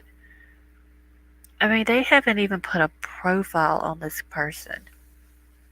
Like, they've got to know some type of physical appearance or something when it comes to the person who did this. Like I said before, you would think just by the autopsies, they would be able to put together some type of profile. Whether it be right-handed, left-handed, the way, I'm sure if Ethan looked like he was tall, And then there's the picture, Ethan and Xana together. Xana is up to Ethan's shoulders. Okay. I'm sure stab wounds on a person like Ethan, if the person was shorter than him, are going to be different. And we'll just use this as an example. Let's say the person is the same height as Xana, who did this. The stab wounds, it seems like, on Xana is going to be different from what they were on Ethan, just based on the person's height. I mean, I don't understand why they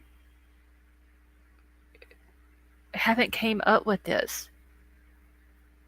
Dylan's 9'12". Harbinger, you have a good night.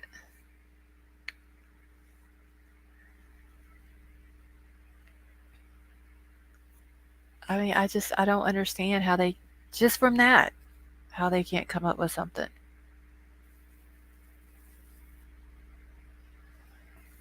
All right, y'all, I'm about to get out of here. Let's see, the 2 minutes I was better involved, and now we have our Billy and Stu theory.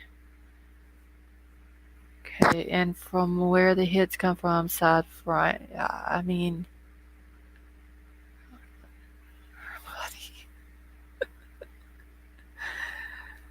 I know, but if I don't go now, I won't get up early because I do have to get up at 6. But if I don't go now, I'm not going to want to get up at 6, and then I won't go get the post office box tomorrow. So, and I've got to go get it.